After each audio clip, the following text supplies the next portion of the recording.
Agora sim, vamos lá, vamos começar antes da hora. Agora sim, estamos em live. Vamos esperar começar aqui. Deixa eu botar logo aqui a qualidade máxima possível. E aí, pessoal? Fala, pessoal, tudo bom? O teu pai tá on. Teu pai ainda tá meio ruim da voz, tá? Mas enfim, vamos começar. Deixa eu acessar aqui a nossa live. Deixa eu tirar aqui o som. Acessar aqui. Aê, William, salve, salve, pessoal, beleza? Enquanto a gente está esperando começar a live da Playground Games, a gente pode bater um papo aqui. Vai começar aí daqui a 3 minutos, mas já começou a musiquinha, então eu achei melhor. Já começou a musiquinha, então eu achei melhor já começar junto com vocês aqui alguns minutos antes. De surpresa, para não perder nenhum detalhe. O som tá bom para vocês? Confere aí, por favor. Se o som tá bom para vocês, se a imagem tá boa. Inclusive, eu tô testando uma qualidade de transmissão um pouco melhor do que as últimas lives que a gente fez. Infelizmente, a qualidade de transmissão não é igual a uma qualidade de gravação. Quando a gente fizer vídeos, a qualidade vai ficar melhor, porque quando é a transmissão ao vivo, quando é live, a gente depende da qualidade da internet, né? Então eu vou pedir ajuda de vocês para vocês falarem aí como é que tá o som, como é que tá a qualidade da imagem. Não agora, que agora tá com a imagem parada, é claro. Mas daqui a pouco, quando começar efetivamente a live, eu vou pedir para vocês ficarem me avisando aí como é que tá a qualidade da live, se tá travando, se tá toda perfeita. Que aí eu vou tentar aumentar a qualidade para a próxima live. Ó, vai começar aí, ó, 3 minutinhos. Então, né, nas próximas lives que a gente vai fazer, a gente jogando mesmo aqui no nosso canal, na conta oTeuPai. Aí a gente vai aumentar um pouquinho a qualidade para ver se ainda consegue manter uma live sem travamento, sem perda de qualidade para vocês. Chegou o grande dia. SVJ tá no jogo. Pois é, Vinícius, eu recebi um print aí do trailer de lançamento do jogo que mostra SVJ, né? Tomara que esteja presente na concessionária para poder comprar logo. Tomara que seja um carro fácil, não seja de DLC. Não seja de algum pacote de carros, porque o único pacote de carros informado até agora foi Fórmula Drift, além do passe de carros, né? Que a gente já mostrou aqui no canal os 3 carros do passe de carros desse mês de novembro. Eu ainda não vi, né, The Gacha Series, eu ainda não vi se ela tá mesmo. Me falaram que sim. Hoje de manhã aqui foi meio corrido, eu não consegui ver ainda o trailer de lançamento do jogo. Eu vi que o canal do Forza já mostrou. Eu vou até botar aqui no canal para vocês verem mais tarde. Possivelmente a Xbox BR vai fazer o trailer. Também não sei se tem alguém falando, porque eu ainda não vi o trailer, né? Se tiver alguém falando, ele vai legendar em português. Eu boto aqui no canal mais tarde para vocês. E já vou falando aqui para vocês o seguinte. O teu pai e eu, na verdade eu tô com muito mais medo do que o teu pai da gente levar strike do YouTube, strike da Playground Games, da Turn 10. Então os nossos primeiros vídeos de Forza Horizon 5 vão estrear nessa madrugada. Meia-noite eu vou estar jogando e vou editar os vídeos rapidinho, sem meme, só para mostrar para vocês a qualidade no Xbox One Fat, a princípio. Amanhã a gente faz a live no One S. E a gente vai ver se tem diferença do One Fat pro One S. E ao longo do final de semana, assim que eu tiver tempo, a gente vai gravar também no One X, que são os 3 Xbox One que a gente tem aqui. Vocês podem achar que a gente é rico, né? Mas não, o One Fat e o One S a gente conseguiu emprestado pra gente conseguir gravar e mostrar a qualidade pra vocês. Beleza? E também a gente vai estrear, hoje não, mas quando a gente estiver jogando o nosso próprio jogo, na conta oTeuPai, a gente já vai estar com o Facecam, que eu já testei ela semana passada. Ela não tem uma qualidade muito boa não, mas eu já testei ela semana passada, numa live que eu participei em outro canal, falando sobre carros. E dá pra ver, gente. Depois, com o tempo, a gente compra outra melhor. Essa é do AliExpress, foi baratinha, mas enfim... funciona, né? Funciona, fica 2 FPS a facecam, mas funciona. Então vamos aqui pro início. Quem não está acostumado com o canal, lembra que a gente vai ficar em silêncio enquanto eles estiverem falando. Então vamos deixar rolar aqui esse trailer. I call myself the getaway driver. It's not as exciting as it sounds. I go where you want to go. As for me, I go nowhere.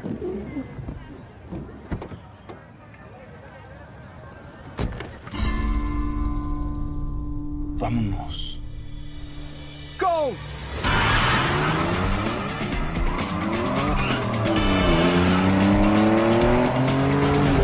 ¿A dónde vamos? Vamos a ver. Aguas, carnal. Ahí te hablan. ¿Qué?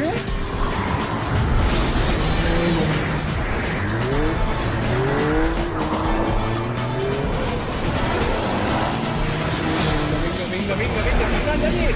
Pícale.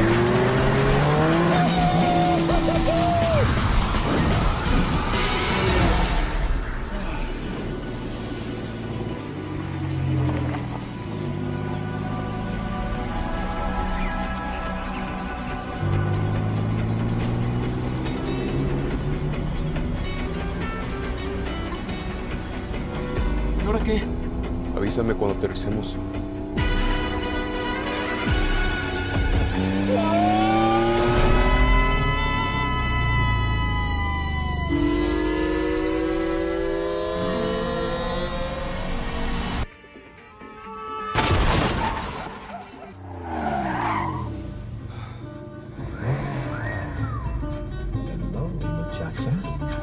Oh, hello, muchacha. ¡Muchacha!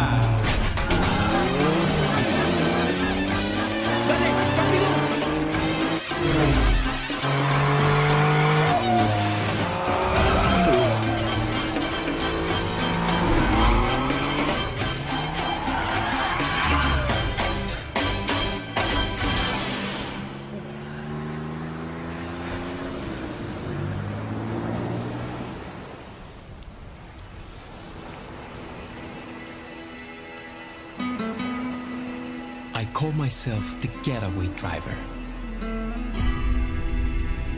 It's just as exciting as it sounds. And I go where I want to go.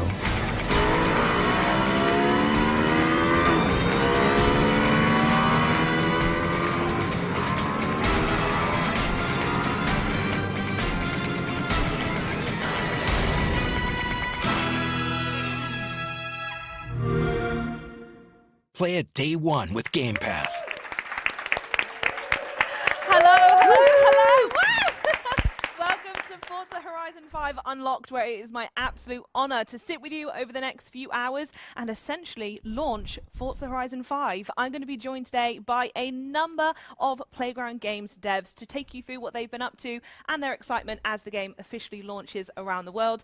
Interestingly though, the game has been playable for a couple of hours in New Zealand and approximately about 20,000 people have already jumped in so far, and I believe Australia has gone live around this same time too, so congratulations to anyone in Australia watching this and playing the game at the same time, because that's obviously what they should be doing. But joining me right to kick things off, as it should be, I am joined by Mike Brown, Fraser Strachan and Matt Turner. We're going to start with you, Matt. You are the principal cinematics designer, so tell us exactly what that means. I am. So principal cinematics designer. The design team in general, we look after everything that basically isn't driving the game visually. So as soon as you move away from the car and the camera's going and looking at something else, that's generally us taking control of that stuff. So, I mean, there are so many cinematics in our game. I think it's easy to think that cinematics are just character stuff or bits where you might just look at a nice car driving by, but there are so many aspects to it that kind of permeate the entire game, whether it's like the slow-mo moments you see as you take off, whether you're just panning around the car and doing stuff there, or even actually as you're driving the game you might see a helicopter go past. There's an element of cinematics and all of that kind of stuff. So yeah, absolute ton of stuff there we look after.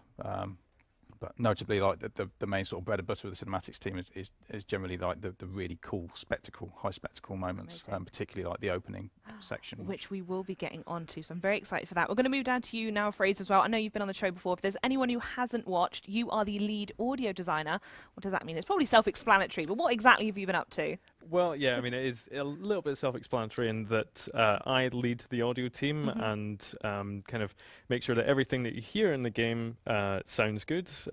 We work on lots of different parts of the game, such as the music and the soundtrack, voiceover. So we've got a lot of Mexican talent in the game that we've been working with. All the car audio, all the different sounds that all the cars make as you sort of drive across the country. We also work really closely with the cinematics team. I think it's an absolute pleasure to kind of be able to do sound design for such epic cinematics that Matt and his team put together. So we have a really wide and varied department. It's not me that's doing all of it. I take a lot of the credit a lot of the time, but I think there's 3 or 4 of us, and yeah, we all kind of take different parts of it, and hopefully the game sounds good as a result of it. I'm certain it will, and I'm certain at some point throughout the stream you'll do an impression of a car like you've done for us in the past, which is a highlight, by the way, if no one's heard that yet. Yeah, only if we hit a certain number of players. Right, well, there you go. That's something to unlock. And Mike, we've sat together essentially every 2 weeks since June to talk about Forza Horizon 5. You are the creative director, so this is a pretty big day for you, as well as the whole team, but how are you feeling right now? I'm still just feeling really excited. As we said, New Zealand have got the game, Australia got it 7 minutes ago. Yep. I'm just really excited for all of our players to get their hands on the game and experience it for themselves after we've spent 5 months showing it to them through the internet. They'll actually be able to play it for themselves. It's theirs now. Yeah. I mean, that must be the craziest feeling. It's all of your babies and has been, and you've teased little bits here and there over the past few months, but now it's out there. It's out there, yeah. It's a game that belongs to the community now. Yeah. Exactly. Well, talking of which, shall we begin? I think we're going to start with what everyone's going to start with, which is the initial drive, and we're just going to play through and see what happens. So let's do it. So let's this is a take it away. completely fresh profile. I haven't seen this yet, by the way, so I'm prepared to be very theatrical and shocked and wowed and awed throughout. I cannot wait.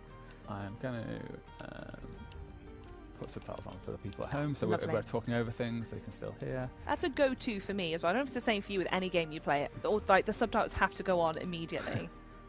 It does help for everyone. Like, Oh, God, you yeah. know, boiling a cup of tea, you need to be able to see what the people are saying as well as hear it. What name should we pick?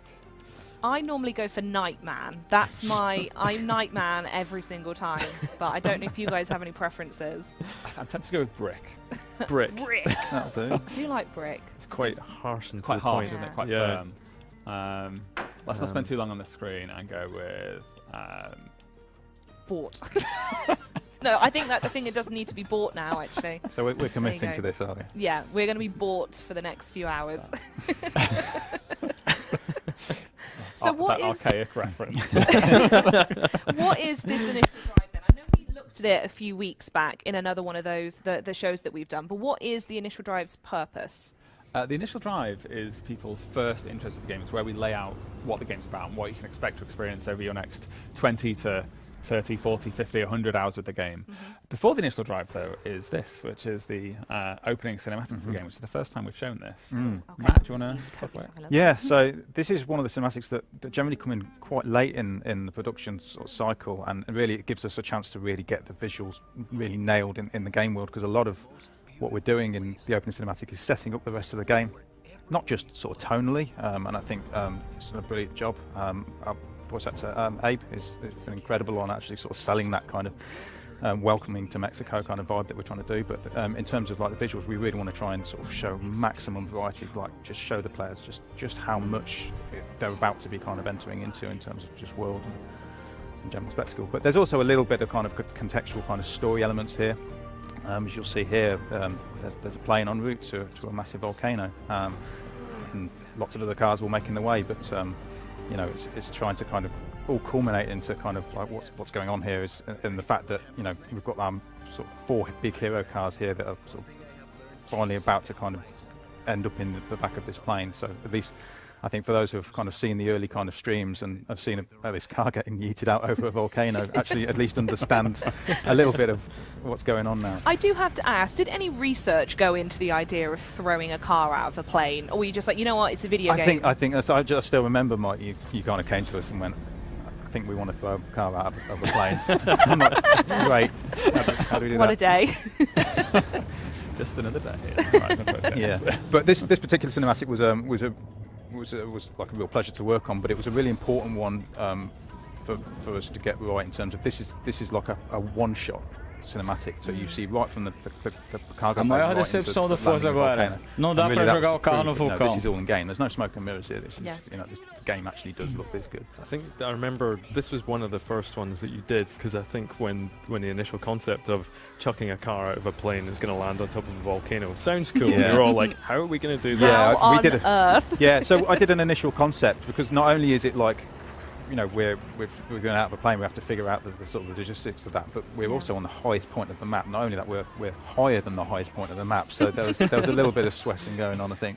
So we did an initial concept, and really that was the one that found its way into the final game. Wow. So. Look at that. Yeah, there was no other game before this where you could see that far and at this height as well, so it was quite an incredible achievement by lots of different teams actually to get that draw distance. And those are all elements of the map that you can drive to as well, right? Which is the other amazing thing. Like, we're not just showing you beyond the boundaries. You can drive over to that coastline there and toot along later if you want. Absolutely.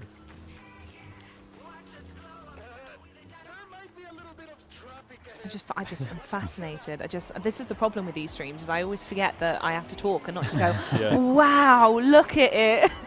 So we're about to go into one of the first pieces of bespoke music that we had written for the game. This is a track called Live More by Plague Vendor, and we worked really closely with them to create what I think is just an absolutely incredible track. It's so good. It hits so hard from the very beginning of the track, and it's starting with that kind of like it really kind of amps up the drive here. Yeah, I mean that's great, because I'd never heard any of these tracks whilst we made the initial drive before they came in, and the fact that they kind of just lined up perfectly with those moments. Yeah, it's probably the first time that we've done the music as late as we did. Previously we've maybe had a track in mind, or we've worked on it alongside it, and it's kind of come in quite early on. There's definitely a moment where we dropped in the music tracks for each of the sections, and it just elevated the whole drive. Yeah, so in the past where you kind of picked a track and then kind of built an experience around that track. Yeah. This time it was, we kind of had this already, and then we went to speak to the artist, and it's like we gave them a video of it, so he gives a track. I was going to that say, sounds did you like give this. them any sort of supporting materials for it? And it's fairly hard as well when you're asking to play like a rock track, but you've got a dust storm, you've got a loud cargo plane, you've got 3 or 4 cars as well, to make sure that you can hear everything as well. What's I have to ask, the audio, now that we're inside the dust storm, what was that like to produce? It's interesting. I mean, we used a lot of different reference. I think, Mike, you asked me, what does a dust storm actually sound like when we started doing this? And we really wanted to create this sense of sort of isolation a little bit when you go into it. So you get a little bit of fear, like I don't know where I'm going to drive. There's an amazing piece on Interstellar about how they chucked loads of sand at vehicles and drove them through different fields. We used that a lot as reference. So it's kind of got the sound of sort of grit and dirt hitting the windscreen and the bonnets and stuff. I think it sounds pretty cool, and we kind of duck the music a little touch when you go in there as well, just to give the mix a bit of dynamics.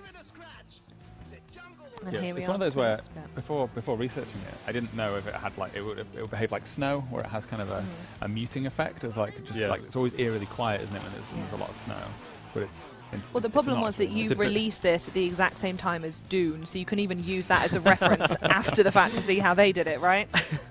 I mean, it'd be such a compliment if they said that they took reference from Horizon 5. You two just sharing materials. And then again, completely different environment here. We were more of a is this the swamp, the marsh area? This is the jungle? swamp area into the jungle. That's it.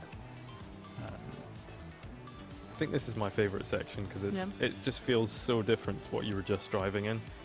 It's kind of like just raining a little bit. You can see like some of the effects on the screen. It as is well. really tempting as well to just like stop and just like look at just how detailed. You're not on the clock here, so go all for of it. this is. Like, look at the detail in the cobbles there. Like, it's, and then it just becomes a blur.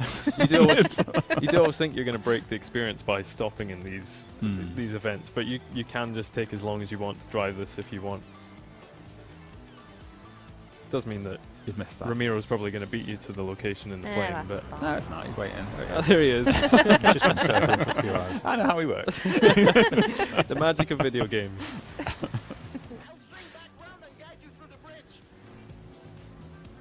This is tracked by Luxury. Is it called Feel So Good? Yep, this is Yep. Feel So Good.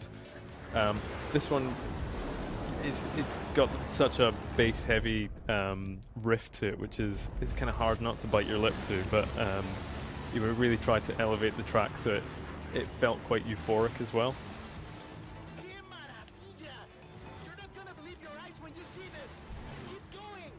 You mentioned the planes coming over the top, those being cinematic elements. They are. So we have an animation team who actually animate those planes, Okay. but the cinematics take control of that. And then obviously we're into a proper cinematic here, where the animation team again help us with all those flamingos, and I spent hours just placing those by hand. Did you have to study actual how flamingos fly to get something like that as well? I'm sure I saw a few screens. Yeah. It's, Watching nature documentaries yeah. and calling it work. we've done a bizarre amount of flamingo research, to be honest. Because they appear on top of the volcano in the lake up there, and then someone obviously you would never get flamingos to a volcano. Cue loads of research. You No. do. Oh, well, they do live on top of volcanoes. And here we go, another completely different environment as well. And this one is soundtracked by Metric, who you'll hear on Hostel Records. We've got another track by him as well, Utopia, I think it's called. This one is Route 174, and we provided loads of videos of this last section to Metric, all throughout, just I think every week, just creating a video of sending it over. So the music is completely tailored to not just the feel of it, but the actual pacing of the drive. So as you bend round, come through these resorts, we're adding layers and sort of up in the ante in each of the sections of music. And of course we've got Scott Tyler back in the game. I think it always helps to give a bit of pace to the drive, having him shoutcast along with you. Did you hear that? Well, that is the last infamous cargo flight, racing neck and neck with Mike driving here, by the way, in case anyone hasn't picked up on that. How many times have you done this by now? This initial drive, I will have driven 300-400 times. It probably. does become quite muscle memory, doesn't it? Yeah. To the point where it's interesting, because throughout development you perhaps get to the point where you stop seeing certain issues or bugs because you drive it the same way every time, and then you see someone else drive it and you go, oh okay, I haven't seen that before. There's a bit you could get trapped into the bridge, wasn't there? And it's a completely straight road, but if you turn, you get trapped. This is coming up to the character selects now. Also some elements of cinematics in this. So we drove into the festival, and now we're backstage, which gives an opportunity to change which human we are. Which human are we going to be today? What do we think? Do you want to pick Charlie? I don't mind. Let's have a look. Espero que eles não fiquem muito tempo I aí like escolhendo Lassie on personagem. the, né? the bottom row over to the left. Yeah. Yeah, I like her. And then hair. We go. Is there like an updo hairstyle that's quite nice? For this. Oh, yeah, I like that one. Oh, this one's quite cool as well. Change colour Oh, instead. I like that one. Yeah, that one, but with a nice color, I think. Bota amarelo. Was it a violet or a lilac or something you said on another stream that you liked? It was this one, wasn't it? Yeah, go on. That looks great. I think for the sake of the stream, we should absolutely show off how incredible the prosthetics look as well. All right. Do you have a particular fame? Because I know there were the ones that are designed after the murals as well. Exactly, Is there one that this stands is out? Farid Raider one with the lion on it. Uh-huh. Usa, they, them? Não usou. And for anyone who hasn't seen any of our previous streams, you have a voice in this game. You do. Yes, so this actually, you know, if you're any other game, you might not Bota a think too much voz de about it, but homem. it's really important because you actually get your own voice and your own point of view in this game, don't you? Yeah, we spoke about this quite a lot after we finished Horizon 4 about how a lot of the time you get characters phoning you up and saying, hey, do you want to come and do this thing? And it felt a little bit unnatural not to be able to respond and say, yeah, sure, sounds great. Like, just to give you a sense that you're connected to this character that you've made.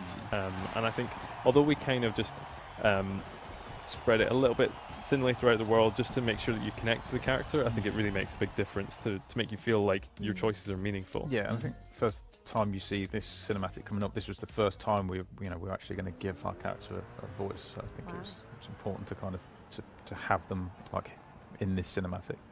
And these cinematics are really interesting because depending on what you choose your character to look like, what body you choose, what voice you choose, we have to essentially sort of cater for 3 or 4 different potential options within this, like the timing of the voiceover, the mannerisms, like the actual timing that it takes for characters to walk from one place to another is completely different. I mean, the fact that you have to choose between a male or female, we have 2 sets of mocap for each one, so we have to make sure that our actors are on time and in sync and reacting the same time to each other. So yeah, I imagine it's quite a headache for the animators and for you guys to kind of try and keep it all. But that's not your job, so it's fine. No, right? I'm just there to make it look pretty. These were especially interesting as well because obviously we've got Abraham doing the voice of Ramiro, but he's over in Mexico. So a lot of this is kind of pieced together afterwards, and it's quite a challenge to make sure it all flows naturally. And I think they did a great job. Did he have access to a studio where he is to film it, or did he have a home studio or anything like that? Yeah, absolutely. A little bit of both. Yeah. I think Abraham's got a fantastic home studio as well as we did use a professional studio as well so that we could film facial capture stuff as well. Ooh, okay, that's interesting. Oh, and here's the choice. Which car? Do you have a favourite, Mike, that you want to show off? Throughout the development of this game, I think I've really grown to love the Bronco. I think that's the one that I would go for, to be honest. Yeah, I'm gonna. It's the big mean one. I just like the idea of it just ripping up. It's kind of hard not to choose this as well because it's so big compared to the other ones. It's kind of just asking to be picked right in the middle as well. Yeah, absolutely. And I think it's just obviously we've known about the Bronco for a little while when it was when we were talking about having it as one of the cover cars, and instantly when we first saw it, it was like looked super cool, and it's just come on to become this like absolute like hottest SUV of the year. It's been such like so great that we've got it on the cover and got it in the car select so people can drive it right from the start of the game. Wonderful. Well, there's the car selected. As I said, we've got loads and loads of guests that we're going to go through today. So before we do say goodbye to you both, is there anything you want to talk about or maybe thank? Obviously, this has been a huge journey for you, both of you to get here, and the game's actually now playable in some regions. So is there any passing comments you want to say? Yeah, I mean, yeah, totally. I mean, it's our job as a cinematics team is to really kind of just bring out the best in the game, and I think when the game looks as good as it does, it just makes our job so much easier. Sure. So there's two other guys on our cinematics team. There's Stuart Green and there's Whedon's Innocent. They've both really stepped up for this project. So yeah, big thanks to those for helping on this and getting it looking as good as it does. Absolutely. Yeah, and really just a massive thank you from me to the rest of my team in front of everybody else watching. We've got Rory Chapman, Richard Blackley, and Mattia Zucchelli. They just smashed it out of the park on this, and I'm so proud to lead them as a team member.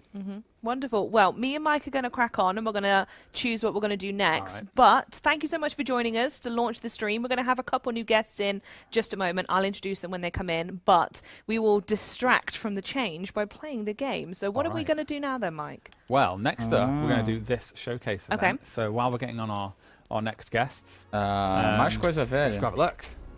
So Achei que ia mostrar coisa nova agora. We have a short drive into the town of Mulahay. Okay. And this is part of, is it considered part of the initial drive? Because it's part of the process, it's not fully unlocked yet, right, So the game? we call this the initial experience. Okay, sure, yeah. Yeah, so the initial drive that leads into the initial experience, which then includes the kind of first hour of the game.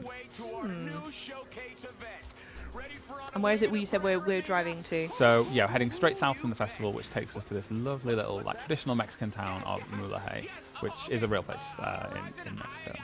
Oh, gosh, someone's parked in the road there. Dodge him. What was that like to try and capture a literal location into the game? Because I'm assuming you guys weren't able to go down there and scope it out yourselves, right? We had research teams check it out. It's a really challenging process because people live here and they know what it looks like, and they'll be excited that their town's in the game, and we need to do it justice. We need to make it look as charming and beautiful as it is in real life. Yeah, with thick stuff, I just love all the little details, like you can see inside the houses there. This guy's just cheering us on as we go past. He's just having a great morning, isn't he? just cheering the day. Well, talking of cheering, we have our next guest with us now. So over on the far side, we do have Nathan Buchanan, who is the associate producer, and sat right next to him is Aaron McCarry, senior level designer. So Aaron, we'll go to you. What exactly is a senior level designer? It's somebody that's been level designing for quite a while. Yeah, yes. yeah, that's the senior bit, right? Yeah. So what kind of levels were you tasked with producing in Forza Horizon 5? I should be able to say that fine by now, surely. Been saying it for weeks, haven't you? I know, right? Yeah, so a large part of, like a very part of the map, we've got the biggest map in a Horizon game ever, and the most vertical one that we spoke about earlier. Yep. So, yeah, just large swathes of that. The city, which I'm sure we'll see. Actually will pass through in the showcase that we're going to show everybody, but of Guanajuato, which is beautiful. So I was responsible for that from a design point of view. And the showcases, we've got a big hand in those, though. They get touched by every team in the whole studio. Can't wait to see them. Nathan, you're involved with those as well, aren't you? Yeah, that's right. So one of the areas that I helped produce was the showcases, and as Aaron says, it's multidiscipline. You know, everyone gets involved. You know, there are real showcase events, so to speak. But yeah, so obviously as a producer, it takes a lot of effort to keep the information flowing, keep everyone on the same page, and just really, you know, keep that team going and get us from what is effectively a few concepts to the final result that we see now. So yeah, I think the final result here is just amazing. So talk us through this one specifically then. What was the process on making this? Is there any elements you want to call out that you loved making sure, or at least you want people to know that you did? Like, that's my stamp. Well, like, I can't take the credit for this. So this one was designed by Forza Horizon stream regular Andy Barnowski. Who will be on in a little while. He'll be on later, yeah. So shout out to Andy for that. But as a team, we all chip in as well. And showcases are very much, as Nate said, like a showcase of everything that is great and epic about Horizon games. And with that, you've got this wonderful start where you started and you're racing this cargo plane off the runway to begin with, and now it's S-ing over the top of you as we climb up towards the city of Guanajuato. Yeah, I think what I love about this one as well is it's a lot different to any showcases we've done before. Okay. So this whole idea of, you know, starting with the aeroplane and then, as you can see here, going down, now we're sort of chasing a couple of motorbikes through Guanajuato, and I won't spoil it until we get there for people that haven't seen it, but then, you know, there may be another little twist towards the end. So I think with all of the showcases we've done, again, don't want to spoil anything, but they've all got something a little bit new and unique this time round that we haven't really seen before. And imagine that was a really fun part of making it, right? Was you're presented with a showcase or a level and you go, right, what's missing from this that we can really add that extra spice to? Yeah, that's it. I think the design team did a really good job of obviously coming up with the initial ideas. You know, we start off with a lot of ideas and get down to our real favourite ones, the ones we really want to do, and then it's up to like Aaron and the rest of the level design team to sort of make that playable, make it come to life, and then from that point on, everyone just puts all their magic on it, and Yeah. it's really exciting to see the showcase come together. Yeah, it's really hard to overstate the amount of effort that goes into these from the sheer number of people that have to contribute. Like from start actually making it, how long is the end-to-end, Aaron? I have no idea. Basically the whole project, isn't it? Yeah, it's large chunks of the past 3 years Wow. of my life have been showcases. So. How long would you say it takes to sort of top and tail and start just one of them? Is that even, can you even manage that amount of time or figure that out? I feel like this is a question for Well, the producer. well, yeah. Yeah. I mean, that's obviously Very something good. we look down. We look at the start of the project, and we, you know, we make realistic costs of how much we think, you know, how long it's going to take for each team. And part of my job is to obviously make sure we stick to those times. You know, we hit deadlines and that. In terms of the sort of from start to finish, I think the more complex it is, the longer it takes. Yeah. This time round, I think we've put a lot more effort into getting, you know, all these new pieces into it. So probably longer than previously, but it's like you said, you kind of jump on and off different things. You know, you're not just responsible for the showcases, you do road work as well. So yeah, it's a lot to manage and produce, and that it keeps me busy. But yeah, the whole team does a great job of responding to that. So. Yeah. Well, with that behind us, I think we should have a look around, just drive around and look at some scenery, perhaps, before we go into our next elements. Is there anywhere in particular on the map that you want us to go look at? Or We're maybe thinking drive towards? Living Desert, where we've got our kind of beautiful area, as we call it. Yeah. And that's a very interesting one to And- look at and discuss. And that's a bit of like inside baseball in a sense that it's an area that we do for a vertical slice. Okay. When we're thinking about, you know, how are we going to be able to do all the things that we want to do from a, like a visual and a like technological sense, and we work really hard. Is it this road? Yes, it is. I can't say my route at this We'll point. just pretend we'll that work we've it got the out. turning wrong. Yeah, and big shout out to the art team because they put lots of time and effort into that to basically give an example sort of slice of what the visual benchmark of the game will be, and then after that is done, then we suddenly have to do that everywhere across the whole map. So, but it's got some interesting features that we can talk about when we get there as well. I mean, my favourite feature is just wherever you go, that volcano is just looming. Yeah. It's stunning. When was the idea for a volcano just there from the beginning to always have one, or did it just naturally formulate that we should just whack one in? So we knew it was a feature of real life Mexico. It actually has loads of volcanoes. Oh, I didn't know that, actually. Yeah, it has many. And it, as we started to ideate around it and kind of plan how it could fit into the map, it almost like became a character in and of itself, and it just became this massive world feature. You can see it from all over the map, and obviously from up there you can see the whole map. So yeah, and as we saw driving down it from the start of the initial experience to several other moments that you have on and around the volcano, it is just a real recurring character in the piece. Yeah. I think what always surprises me is when you're playing the game, you kind of think it's off to one side, but then obviously you can look at the map, but if you're driving around you realise actually no, it's got roads all around it that you can drive around. It's not just one side of the map that's huge that you can drive up and then you get to the end. You know, you can go off every side of it down to like a different biome, and yeah, the environment team have done a really good job of making that integrate into the different biomes. So you know, you can be up there, you can see the sort of sand desert and be like, right, I'm going to head down that way, or the other way you can see the canyon, and it's like, right, I'm going to go off and you know, do some switchbacks and that around the canyon.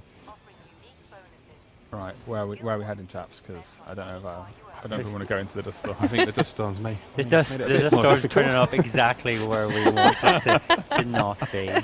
But anyway, we're in a dust storm. How cool is this? I love the way it just changes the entire atmosphere of the game. There's like a sort of, and it might be very different, I might eat my words when I have hands on and play it myself, but there's a sort of like intimidating, quite, I want to say scary factor to it, but that isn't exactly what I mean. It just feels like you're very isolated in there, and it's so omnipresent and all around you that you can't really see the peak out, and I just find it fascinating. it's totally engulfing. Yeah, absolutely. I think it's such a big contrast as well, because the rest of the game we have got obviously a really good draw distance. You can see the whole map. This is like one of the rare moments in the game where you can't. You know, and you just got a reduction in time of how you can think the corners coming up and stuff. And it just creates a whole new challenge. All the particles as well flying across the screen. My favourite thing about the dust storm is that it can happen more or less at random during a game of Eliminator. And you can just be minding your own business playing Eliminator and a dust storm blows in. I don't know if that's going to be good luck or bad luck. I suppose it depends what part of the Eliminator you're in at that time. Absolutely, yeah. It's much harder to see those loot drops when you can't see. Yeah, I didn't even think of that. So I think we came here to show how incredibly detailed all and beautiful all this is. Kind of a little hard to see the detail when it's in the middle of a dust storm, but I'm sure you can make out just how stunningly detailed all these rock surfaces are. The level of detail in the road surface as well is. I think this was one of the key factors as well with our beautiful area. We wanted an area to sort of, test with the wet season, the dry season, and it's really showed us that we can create a map that, with even subtle changes to like water depth, because this area has like a water splash that as you come down in the wet season, you splash through it. It's like a dry riverbed that runs across it. Which Mike's driving through it. So it's little areas like this which really, they seem like subtle changes, but they actually make such a big difference when you're playing it.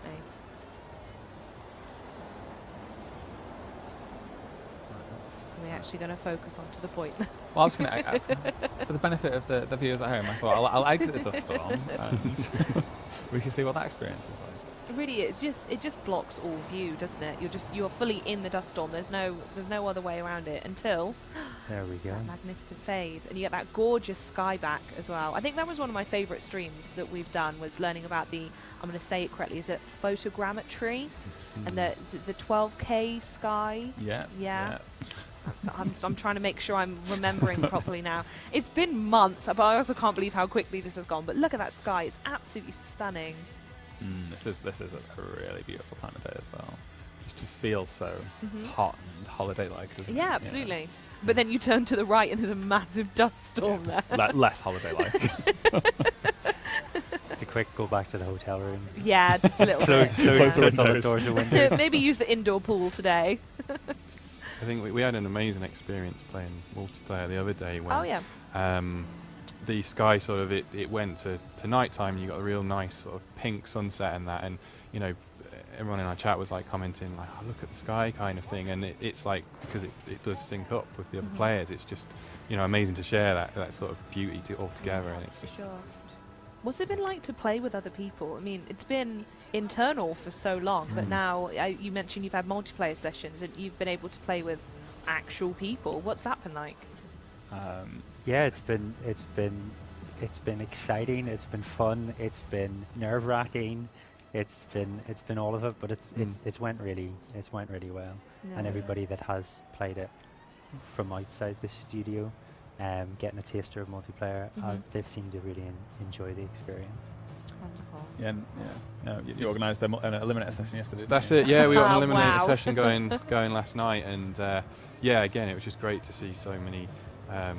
People in the game from our sort of sessions there, and it's just so much fun, and like there's so much more to this map. Like it's you're just giving it over to the hands of everyone else to go find it now. Yeah, that's it. And you will, as we were sort of playing this week in our build, like you would see people driving around, and I'd randomly just park up in the festival, and you get people come up to you, the usual sort of stuff, play their horn and that, but then you can see them lining up to take photos. That's lovely. It's just really nice to see, finally sort of out there and seeing what people just do under their own devices. Yeah, absolutely. Wonderful. Well, that is unfortunately all the time we've got here. So is there anyone that you guys would like to thank, or anything you want to say now that we are essentially releasing your work into the world? I'd just like to thank the rest of the level design team, Tom Dillo, Sam Pay, Andy Barnowski, Nigel Norman, Josh Broughton. Trying to remember all the names. Robbie. Yeah, a bunch of them. It takes a village. People. Yeah. You know who you are. Good job. Yeah. I'm probably going to be really cliche here and just want to sort of thank the whole team. I mean, being in production, you do just get to work with everyone, and you know, it's since I've started working here, it's just been amazing. Everyone's really friendly, passionate, and I think you just see that in the end product. It's just amazing. I think everyone should sort of give themselves a pat on the back because, yeah, it's awesome. Wonderful. Well, thank you both for everything you've done. It's been a pleasure talking to you. Mike, we're going to crack on with this now, though, aren't we, while we get our next two guests in. So where are we going now? I think it would have been a really great idea if I hadn't entered the festival and triggered this sequence. I think. Okay, sure.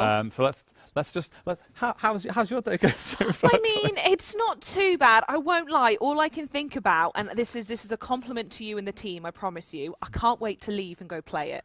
If that is okay to say. No, I'm honestly feeling the same way. This is the very first time I've seen it, and I desperately want to play it myself. And I think this here is where we're going to have a choice, right? So I do believe we have a Twitch poll here. Is that correct? We've got a Twitch poll. So we have the option. Do you want to talk us through what chat can decide for us to play through now? Yeah. Vamos perguntar pro pessoal da Twitch o que eles fazem agora. And we have the choice of two Horizon stories. Both of them are going to be helping out one of our Se eles vão tirar foto no meio da no meio da tempestade de areia, ou se vão achar o Fusca abandonado. Or we can do this one, where we will join Alejandra, and we will head out to look for a long-lost Vocho, which is the Mexican nickname for the VW Beetle. Wonderful. Well, Twitch, keep your eyes on chat somewhere, wherever you are. There will be a poll going up momentarily to decide which one of those you want to see. But in the meantime, we have our next guest, and it is my pleasure to introduce Torben Ellert, who is the senior game designer, and Ben Thaker-Fell, who is the principal game designer. Ben, we'll start with you. Hey. What is it you've done on Forza Horizon 5? All right, so on this project I've kind of been responsible largely for the initial drive, the opening hour of the game leading into the campaign, and then many accolades. Yeah, Ooh, okay, many accolades. We'll unpick those in a minute, but what's the accolade process been like to create? Because we didn't have those in the previous game. It's been really interesting, challenging, trying to juggle a lot of stats, a lot of data, but really fun, because the more we added to the game, the more we realised how fun they were, how addictive they were. Lots of cool feedback from people around the studio. It's been really good. Wonderful. And Torben, over to you. This is the first time we spoke, by the way, and we've been on camera together, and it's wonderful to finally meet you. I've seen your hashtag all over the place. So what is it you've been up to? Senior game designer, what have you been designing? Well, mostly I've been looking for my air horn, so I can just fire off in celebration of actually getting this thing out there and just absorbing people's delight with the game. Yeah.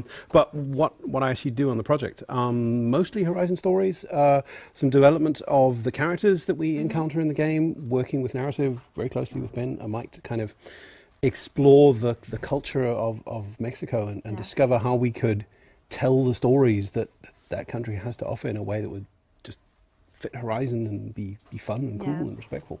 I think this is something that I know we've mentioned on very many of our streams, is the authenticity in the game has been sort of sacred from the off. So what was that like to sort of bring to life? Scary, I think. Yeah, no, I think that's right, yeah. Because we really wanted to do the best job that we could. And I think we had really great support from cultural consultants who could come in and give us really good guidance on things as tiny as names. Like, no, that's actually a Portuguese style name. You should use a name like this. Details like how we really kind of realigned a lot of our characters to be much closer knit in family relationships on direct-to-device from cultural consultants. Like, the stories in Mexico are family stories. So it was, we came into it with a lot of ideas about the narrative and the stories we wanted to tell, and then it was a question of kind of directing that towards something that they could sign off on and agree with and write through to help us really kind of nail a tone that was respectful but also Horizon fun. Well, talking of which, polls have answered, and Twitch wanted to do the Vocho storyline. Excellent choice. Ooh, okay, excellent choice. So talk us through, I know we gave a very top line, but what is this storyline? I don't know if one of you guys want to walk us through it. Absolutely. So the Beatles are archetypical in Mexico. They're Great everywhere. words, by the way. Archetypical. Yes. Love that. I've got more. Love a I've got big more. word. I throw them out, and Mike teases me for it relentlessly. Stop it. That's I haven't said ludo narrative dissonance yet. Oh, And then you wow. did. And then you I did. did. You've ruined it now. Yes, terrible. Cars are generational, and this idea of a car like a Beetle that would pass from one generation to another, and then on to another, and on to another again, felt like a really interesting, charming story to tell.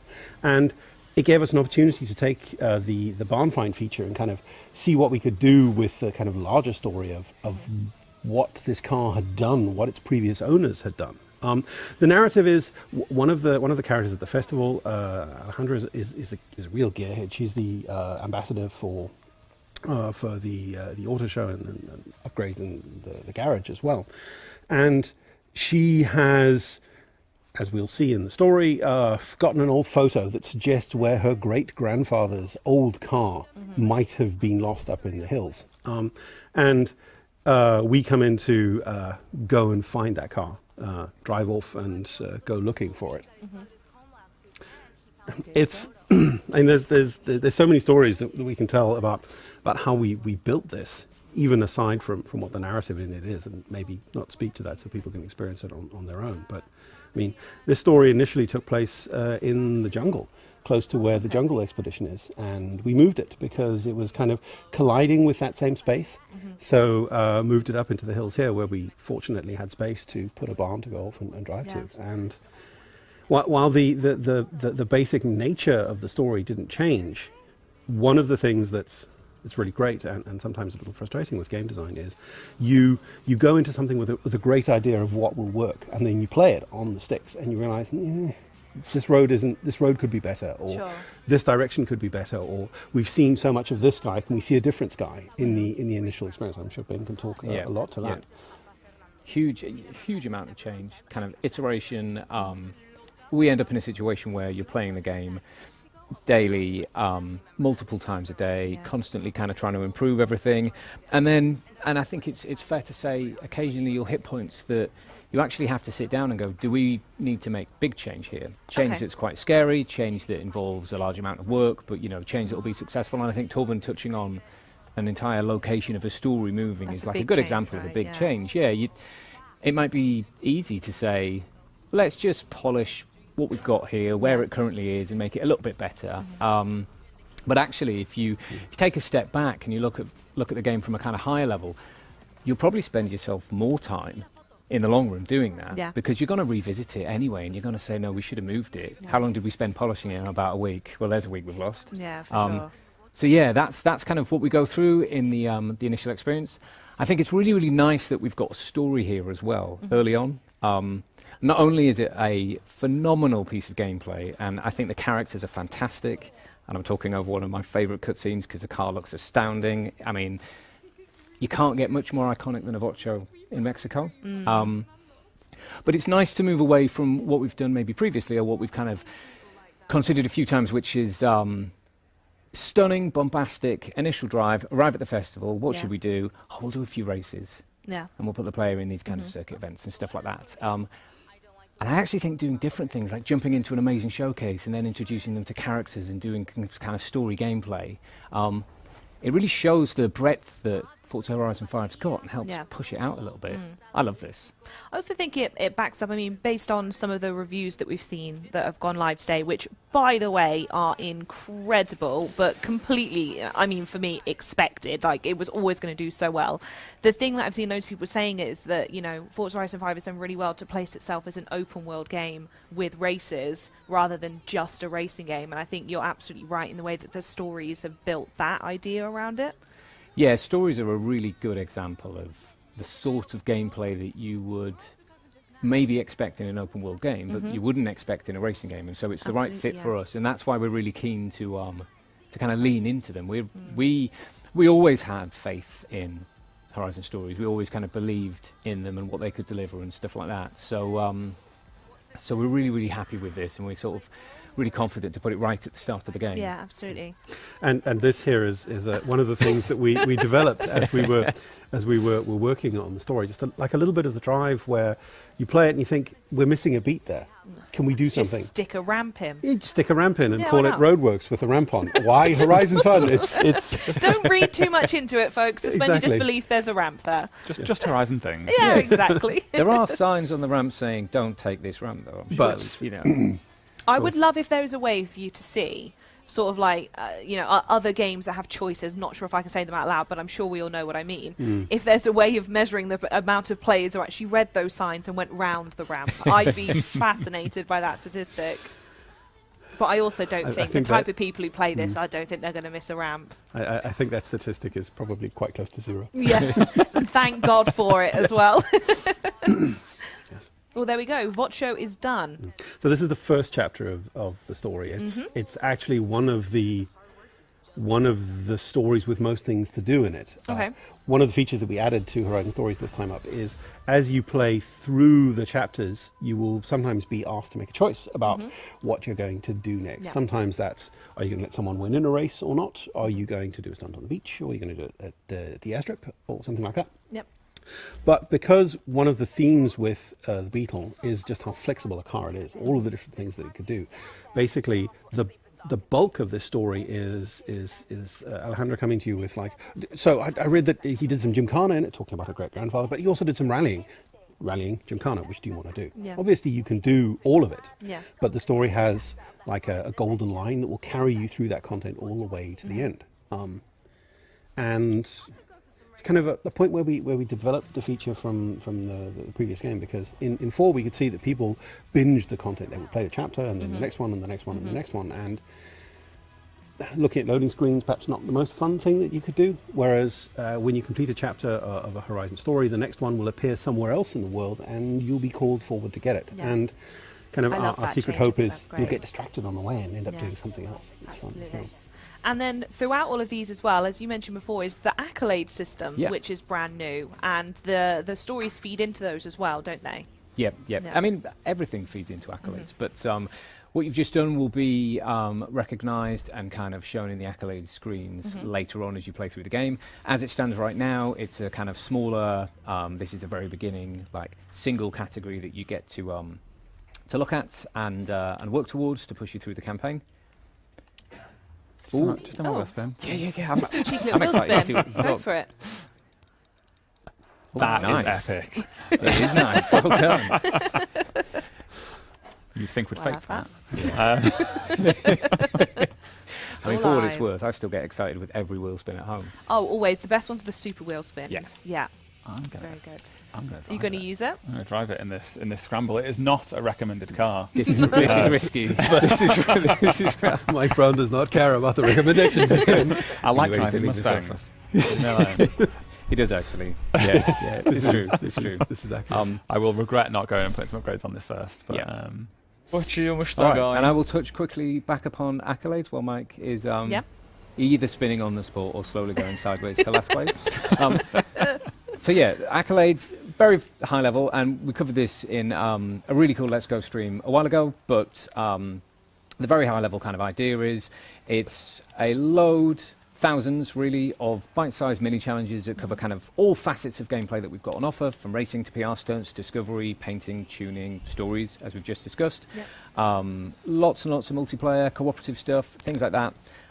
And completing them gives you accolade points, and that's what we use to kind of meter your progression through the campaign, which this time we're calling the Horizon Adventure, which is this really, really nice campaign that's all about player freedom and choice and allowing you to play Forza Horizon 5 in the way that you want. Yep. Make the decisions when you want to, decide where to go, what to expand next, what kind of type of gameplay to take part in. And I think it's turned out really, really nicely. And we should see Mike will hopefully get at least 1 for completing this, maybe 2 for winning. And these all lead towards the Hall of Fame, doesn't it? They do, yeah.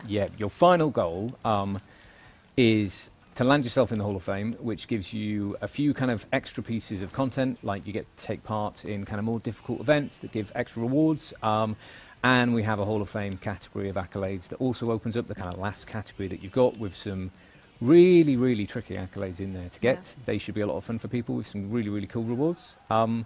However, there's still hundreds of hours of content after that. I wouldn't expect anybody to be remotely close to ticking everything off. This is something, Mike, I remember you making like abundantly clear at one of our streams, which was that you don't need to get every single one to reach the Hall of Fame, but they're there if you'd like to do them. And knowing some people I know within the Forza community, you just know there's going to be a sort of like wild collector, like I completed all of these accolades first, and whoever's going to be the first person to get them all done. I mean, well, it shouldn't be in the next week or so, I'd hope, because there's going to be loads to do. But yeah, there will be some that will require seasons to change, so well, it'll push it back a little bit. But I don't think any single person in development will have got them all in one profile. So not without debug. Yeah, exactly. So there's an opportunity there for someone in the community to be the very first person in the world. Yeah. I'm sending this call to action out there. Someone will be that, so make sure you're known if it is you. You know, it's really interesting as well because it actually requires quite a broad skill set because you've got some really tricky multiplayer ones, like winning an amount of the Eliminator. You know, coming in first place in Battle Royale isn't something that happens on every single game. It's difficult enough as it is, yeah.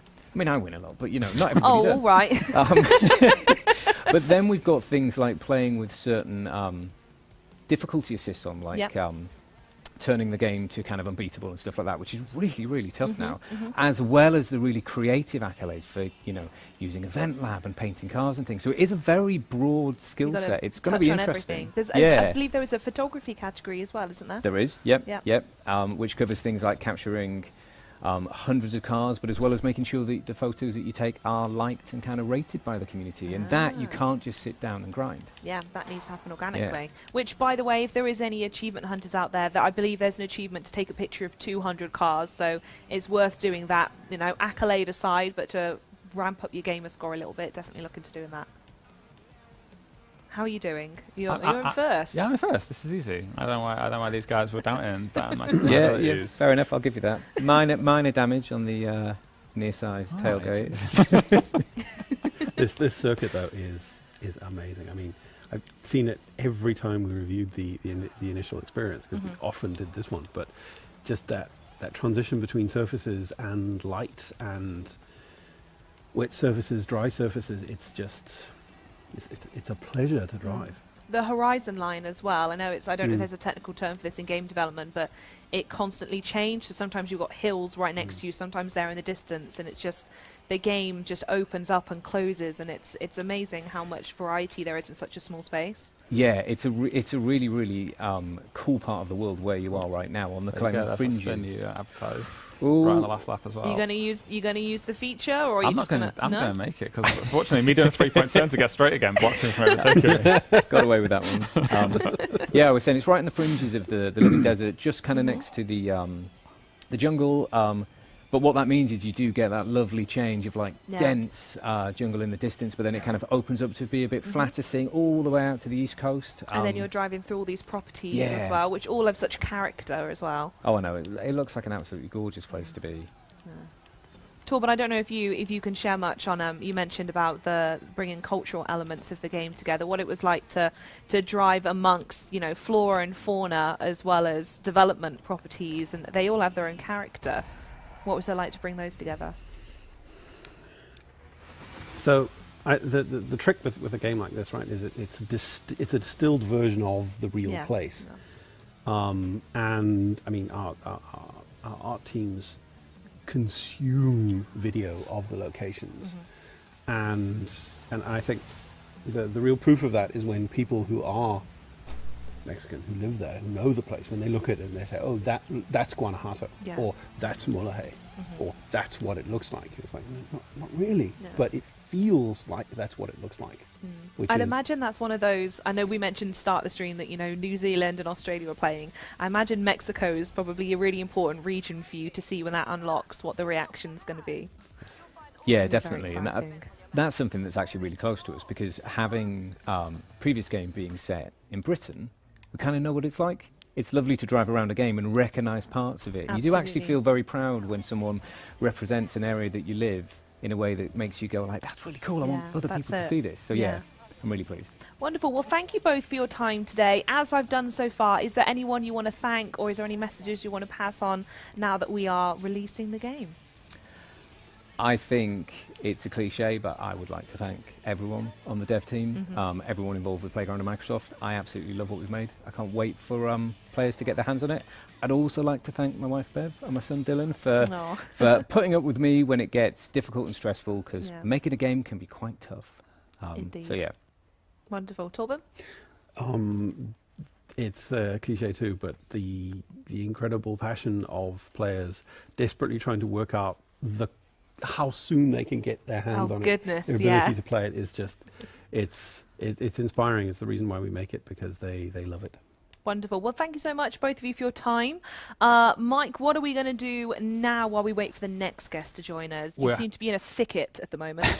We're heading south into the jungle. I was excited, Charlie, because that name tag over there is a real online player, a real person. Wow. Because we have now connected to online, and that is a real Aussie or New Zealander exploring the world. Goodness. This is never happened before. I'm going to go and say hello. Are you okay? Are you feeling Vamos ver o jogo online agora. Oh dear. We've missed them. Well, before we do say hello to the guests, and hopefully we do see some more players, just a reminder that there is another stream tomorrow. So join us at 10 a.m. PT or 5 p.m. GMT to celebrate the launch of Forza Horizon 5 with the team from Turn 10 for live gameplay, including a chance to play with the team, special guests, great giveaways, exclusive content, and lots more.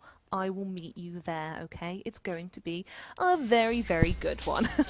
But now we do have our next guest. So sat with me right now is Marco Conti, who is the Principal Vehicle Dynamics Designer, what a title that is, and Chris Phillips, Principal Vehicle Dynamics Designer as well. So Chris, let's start with you. What exactly does that mean? So Marco and myself and one other person on the team, we take care of all the car handling and anything to do with like the way the car behaves in game is kind of what we own.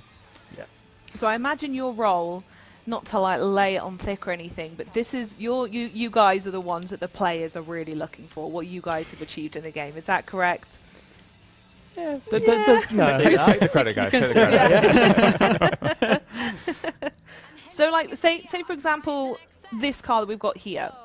How do you approach this vehicle? What is it you need to do to make this vehicle as like you give it the green light, like yep, that's good to go, it's in the game? So, muscle cars are a really interesting one, actually, because they're really fun to drive. So it's trying to capture that, but also capture how they move. They're historically very underdamped, so as Mike's moving left to right, you can see the car kind of oscillates around a bit. So it's trying to capture all of that, but also make it really fun to drive. And kind of one of the ways I've always put it is muscle cars are famous for being in films, and they've always got that really cool slidey look to them. So it's also trying to capture some of that aspect to it, the kind of theatrical aspect of muscle cars. Yeah, absolutely. And what about when it comes to upgrades and drifting and stuff like that? Is this something that you'd work on as well? Yeah, quite.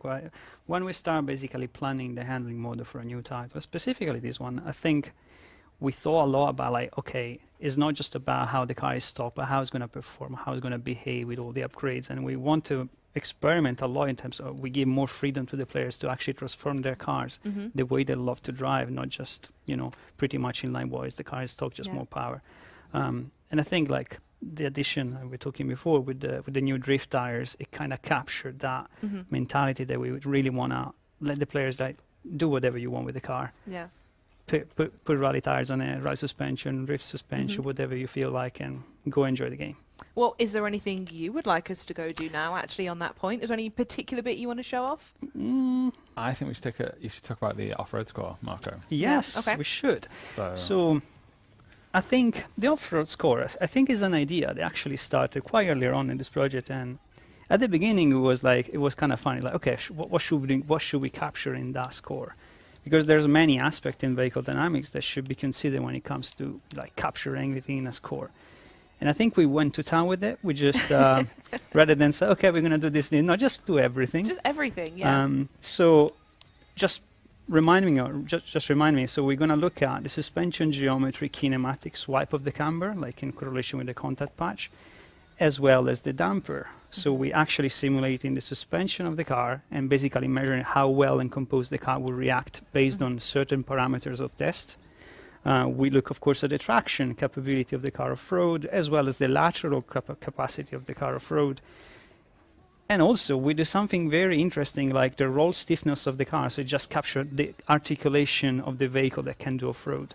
All those important aspects are then reflected as well in the handling score. So the road handling score, just changing the parts, play with the tuning, experiment with it, and just find the best score, which probably will reflect how much better the car will handle in both scenarios. Okay. And after all of that science has happened, Yeah. there's a number on the screen, and the higher that number, the better your car is And off-road. there it is. Yeah. So, which is very simple. So you can see that one's particularly low. The charger there is a 3.9. But then over here we have these recommended cars. So when a car has that recommended tag, Yeah. that means the game is letting you know that you're probably going to have a good I'm gonna time. go for this one. You probably have a good time. You pick one of these Which is cars. nice and accessible, by the way. I've always gone on record when I do these streams that I love this game and I love racing games, but I know diddly squit about cars. So the fact that it comes with that recommended would be really handy for new players or people who just want to bash around in a racing game to know the best way to go, and in turn teach them a little bit about cars as well. Yeah, so I'm gonna pick this one. Okay.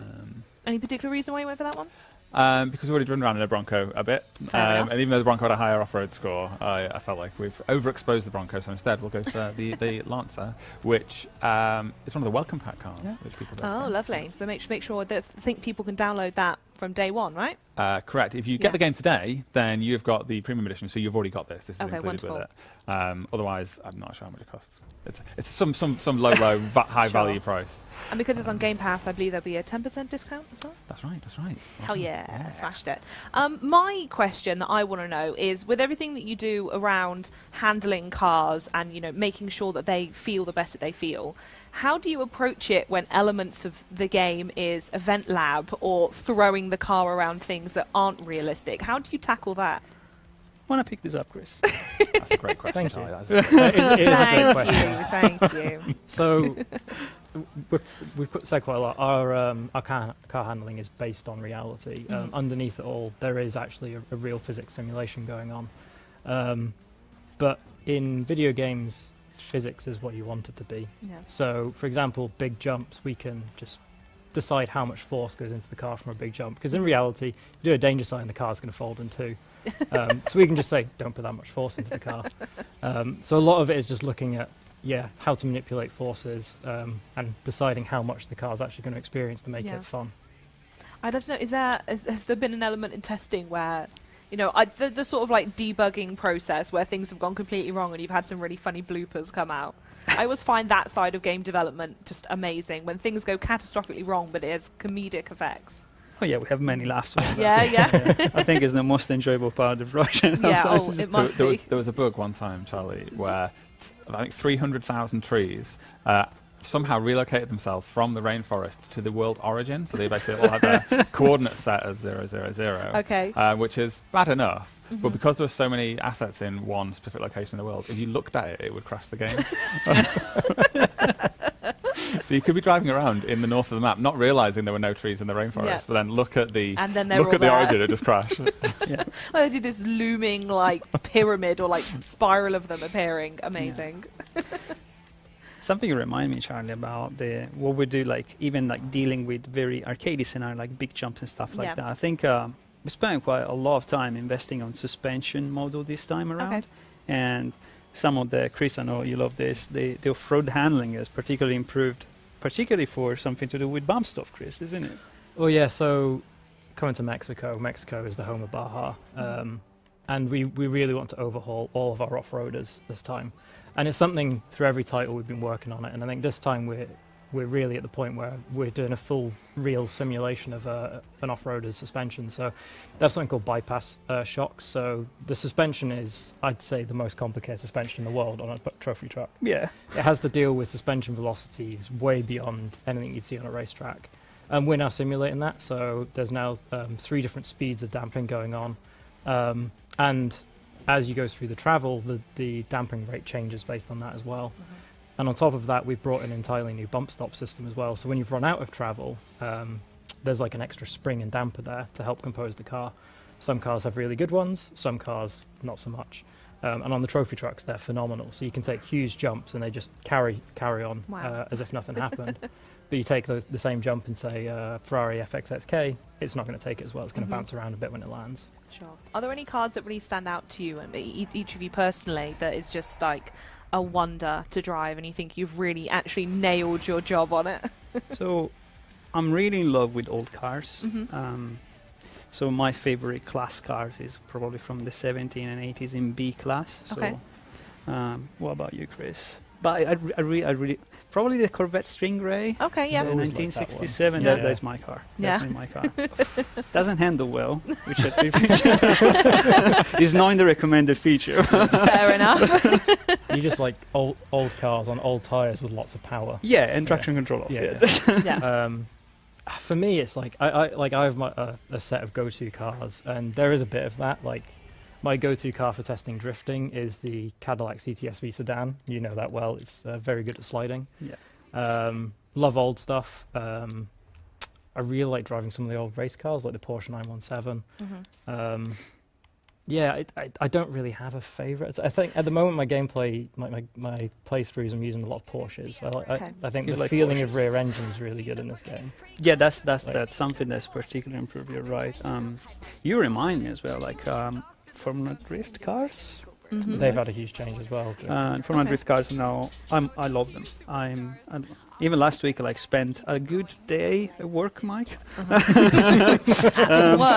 Just drifting down the mountain because it was genuinely one of the best experiences I've ever had in the game. And I tried. That was a task that we've assigned to you. Yeah. It was That a must be task. the best part of your job right now, right? Because you've done all the really complex, difficult stuff early on. Yeah. So now, in the run-up to the game coming out, just got to drive them, make sure it's good. That's it.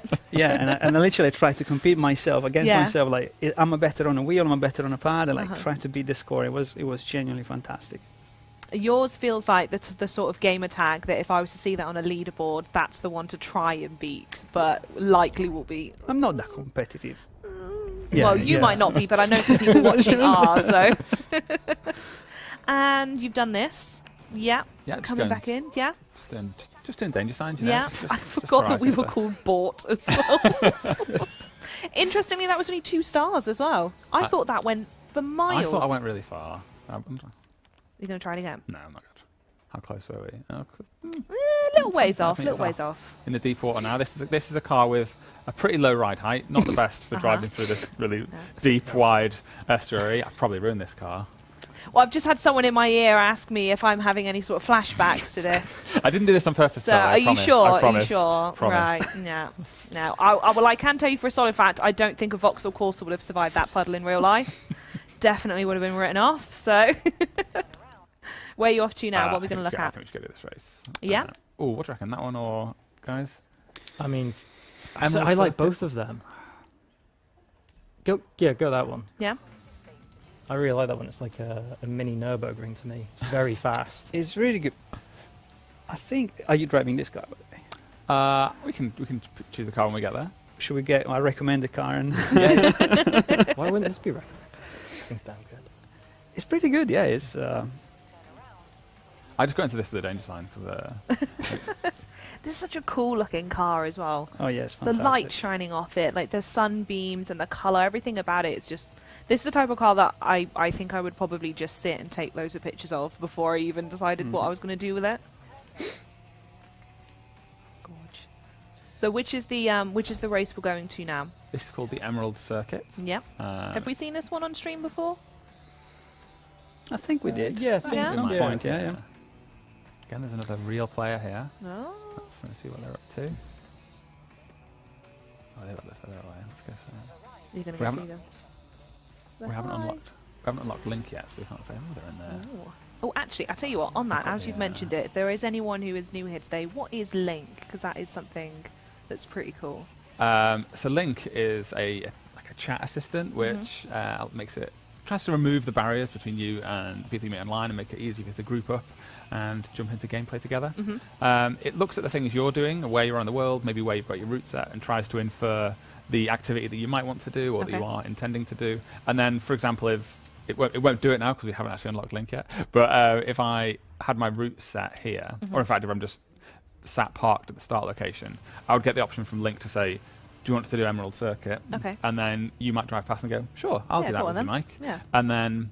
Or bought, in this case. Or bought, yeah. So so you hit yes. It then it does all the work for us. So it groups us together, it puts us into a convoy together, it does all the matchmaking, gets us a server set up, puts us into the race, and effectively removes all those barriers and the friction between getting into online multiplayer with other people online. Love it. Can't wait to try it out.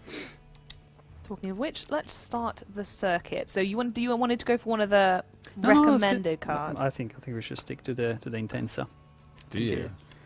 I think we should try this out. It's going to make for an intense experience. The intense experience. You took my line. Very which good. remind me, something else we've done with the third element.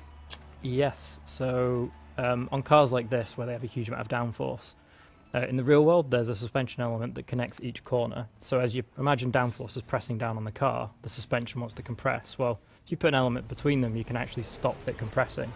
So we've implemented that for FH5. So this car has third element, so between those two suspension components there is another spring now that's just helping to support the amount of aero load onto the car.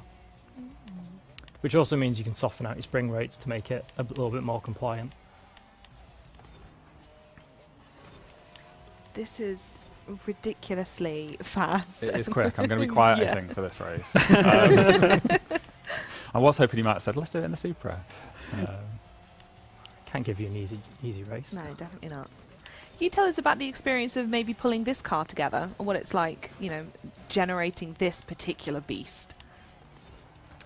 So we've always used real world data, so we work with manufacturers and we do a lot of research on our cars to try and make sure we're actually basing the car on real information. So we're taking real weights, real weight distribution, the real size of it to generate the inertia of the car. Like every detail you can imagine we're capturing, and then our process is to actually create a system that we put that information through and it comes out with how the car should handle. So a lot of what we're doing is how the in-game data is being created to make it as realistic as possible. The idea is just churning a ton of numbers just to give you all these really interesting facts about the cars and how applicable they are. Yeah, we like numbers. Yeah, really it's like a big spreadsheet. Behind the volcano, you've hidden a massive spreadsheet figuring it out. There's a stack of spreadsheets. Would you say that's the largest portion of your time is working in spreadsheets? Or? Oh, yeah. 100%, yeah. Interesting. Yeah. I mean, we've got quite competitive with Excel now, haven't we? I have to know more about that. We care about that, yeah. I used to do competitive Excel. I know. That is a true fact. How can you be competitive about Excel? You get given a task and you've got to do it as quick as you can.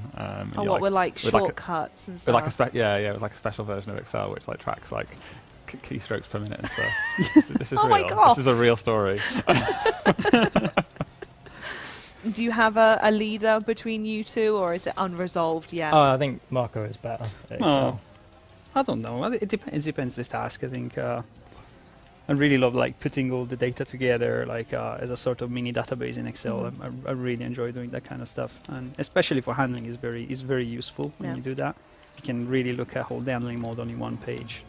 If you have a 49-inch screen, super. And I know these races are fun and everything, and these streams are great, but I do want to see a competitive Excel stream one day. Specifically with you two. Maybe with you as well, Mike, if you think you could take it on, but that sounds incredible. we can have a discussion about that. Why not? Don't underestimate how interesting that would be, trust me. I'm excited for the commentary. Yeah. Can we get someone to come in and shoutcast it? God, he's opened the VB scripter. There we go. So now we've finished this, I think we should pause it and have a look, because there is a progress bar that we want to look at and bring some attention to, I think. Let's then. Which progress bar is it? It's the accolades bar. Okay. I think we're trying to see if we can get that to be full.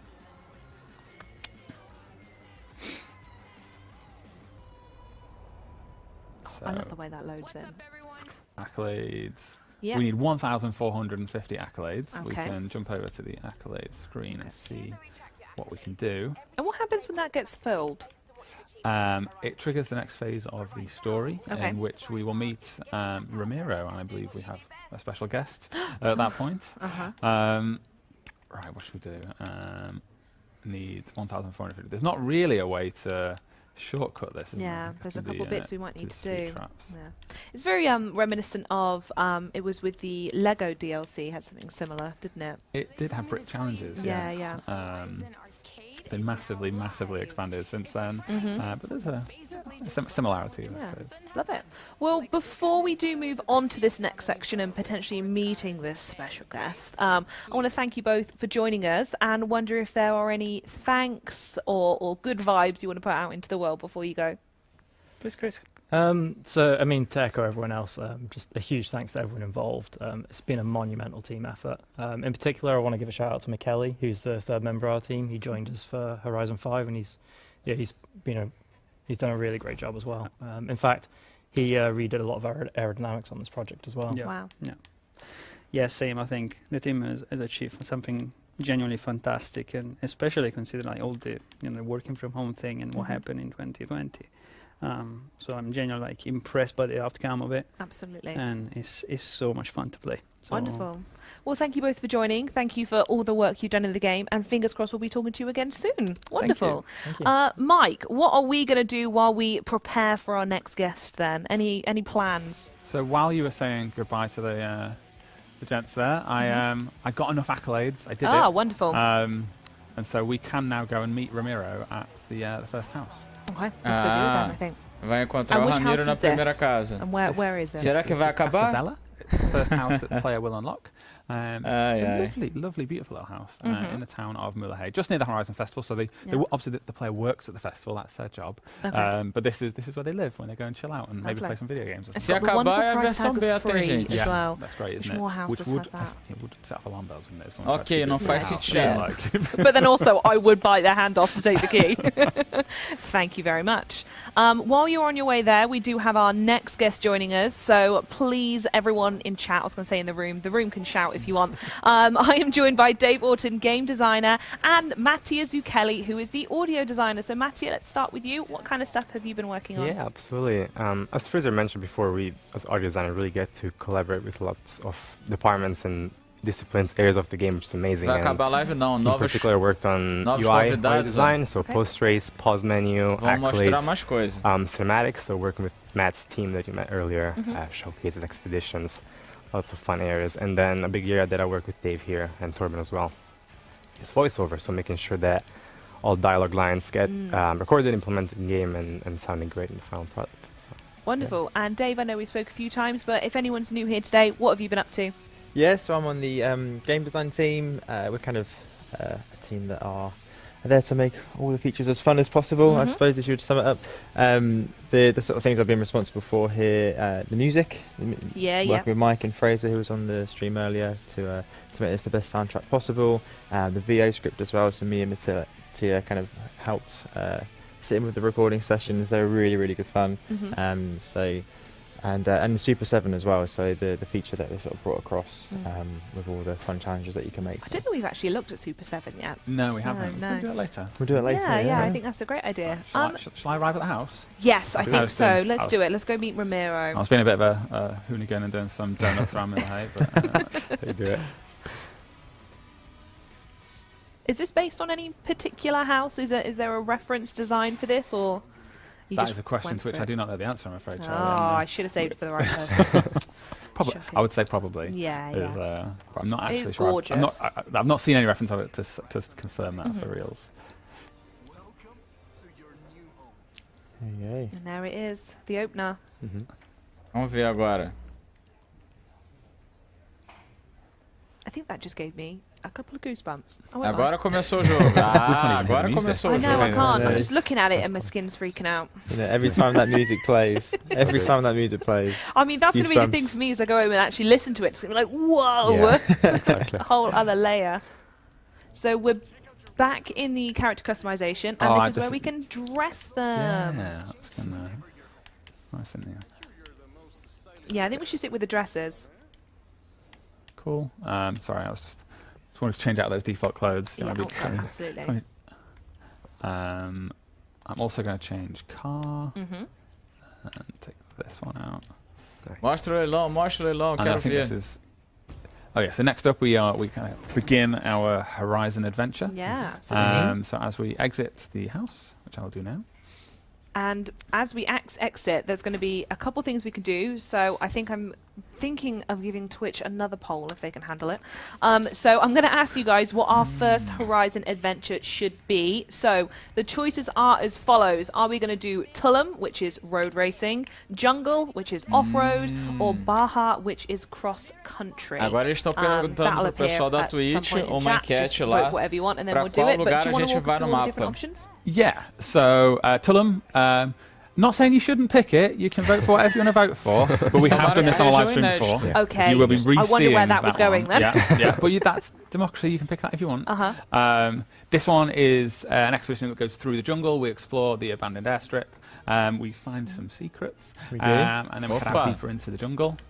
This Find one, some secrets. Well, Eu quero ver o goes que up é. the volcano. I mean, so not saying you got to pick that one. All you need to know, really. Not saying you got to pick that one, but maybe you want to pick that one as well. Anyway, over to you guys to vote. Well, while they're voting, we are going to bring in our special guest now, and we are going to be talking to Abraham, who is the voice of Ramiro. Can you hear us, Abraham?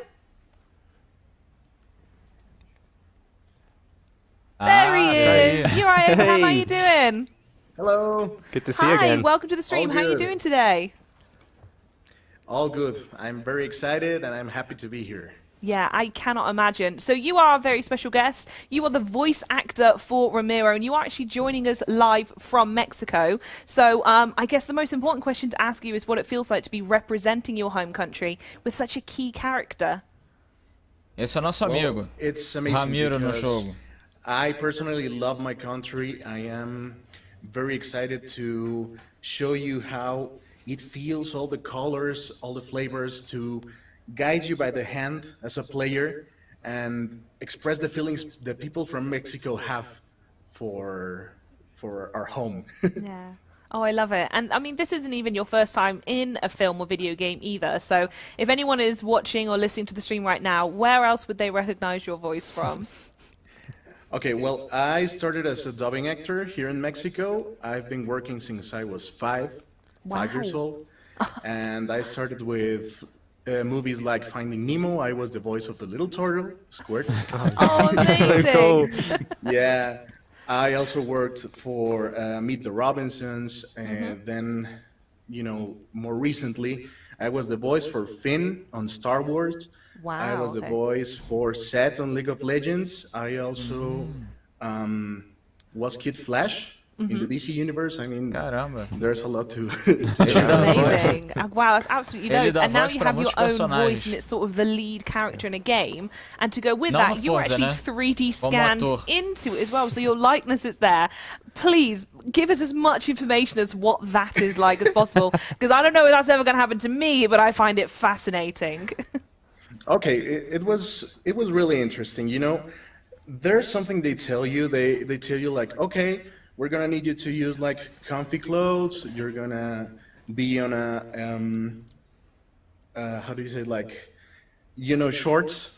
You're just going in your shorts, and there's a little detail. The scanning needs to be as clean as possible. So we need you to be completely shaved.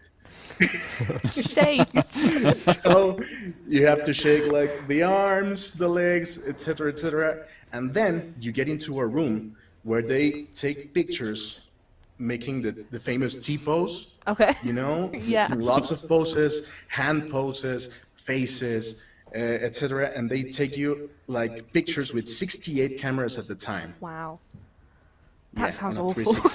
It's amazing. And what's it like to actually see yourself fully realized then in 3D form? Was that a fun thing to see, or was it quite scary?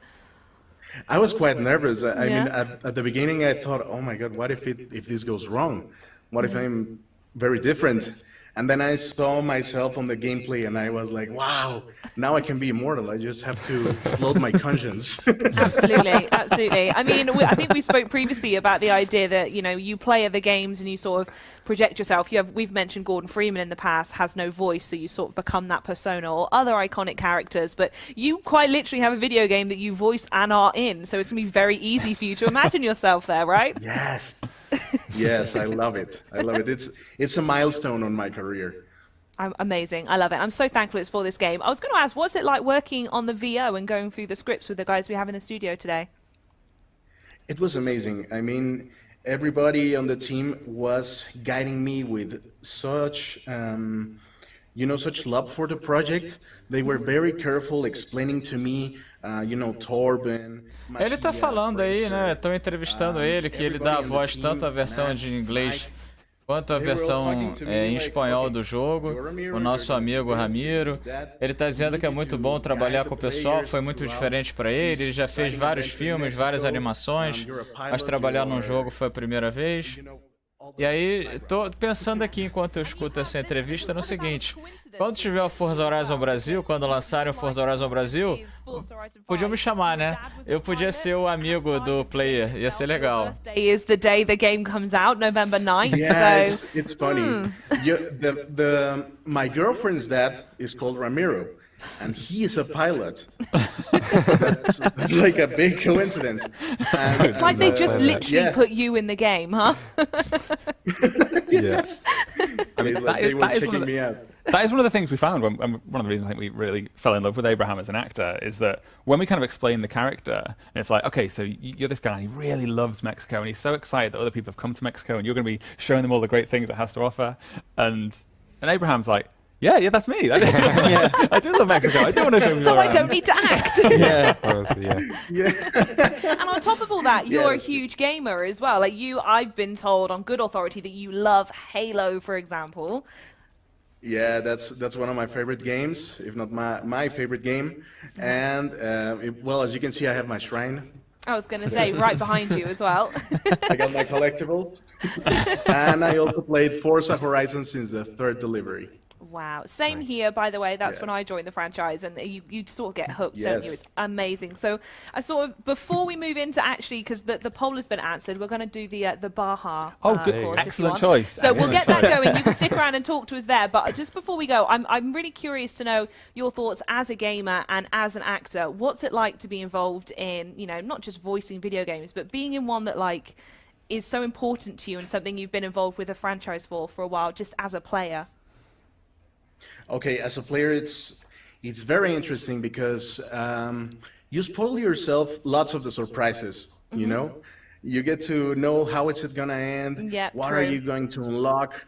But on the other end, it's incredible because you have this responsibility as a gamer to give it the best for all the players. Yeah. And I think that gives you that spice to make it even more interesting and amazing.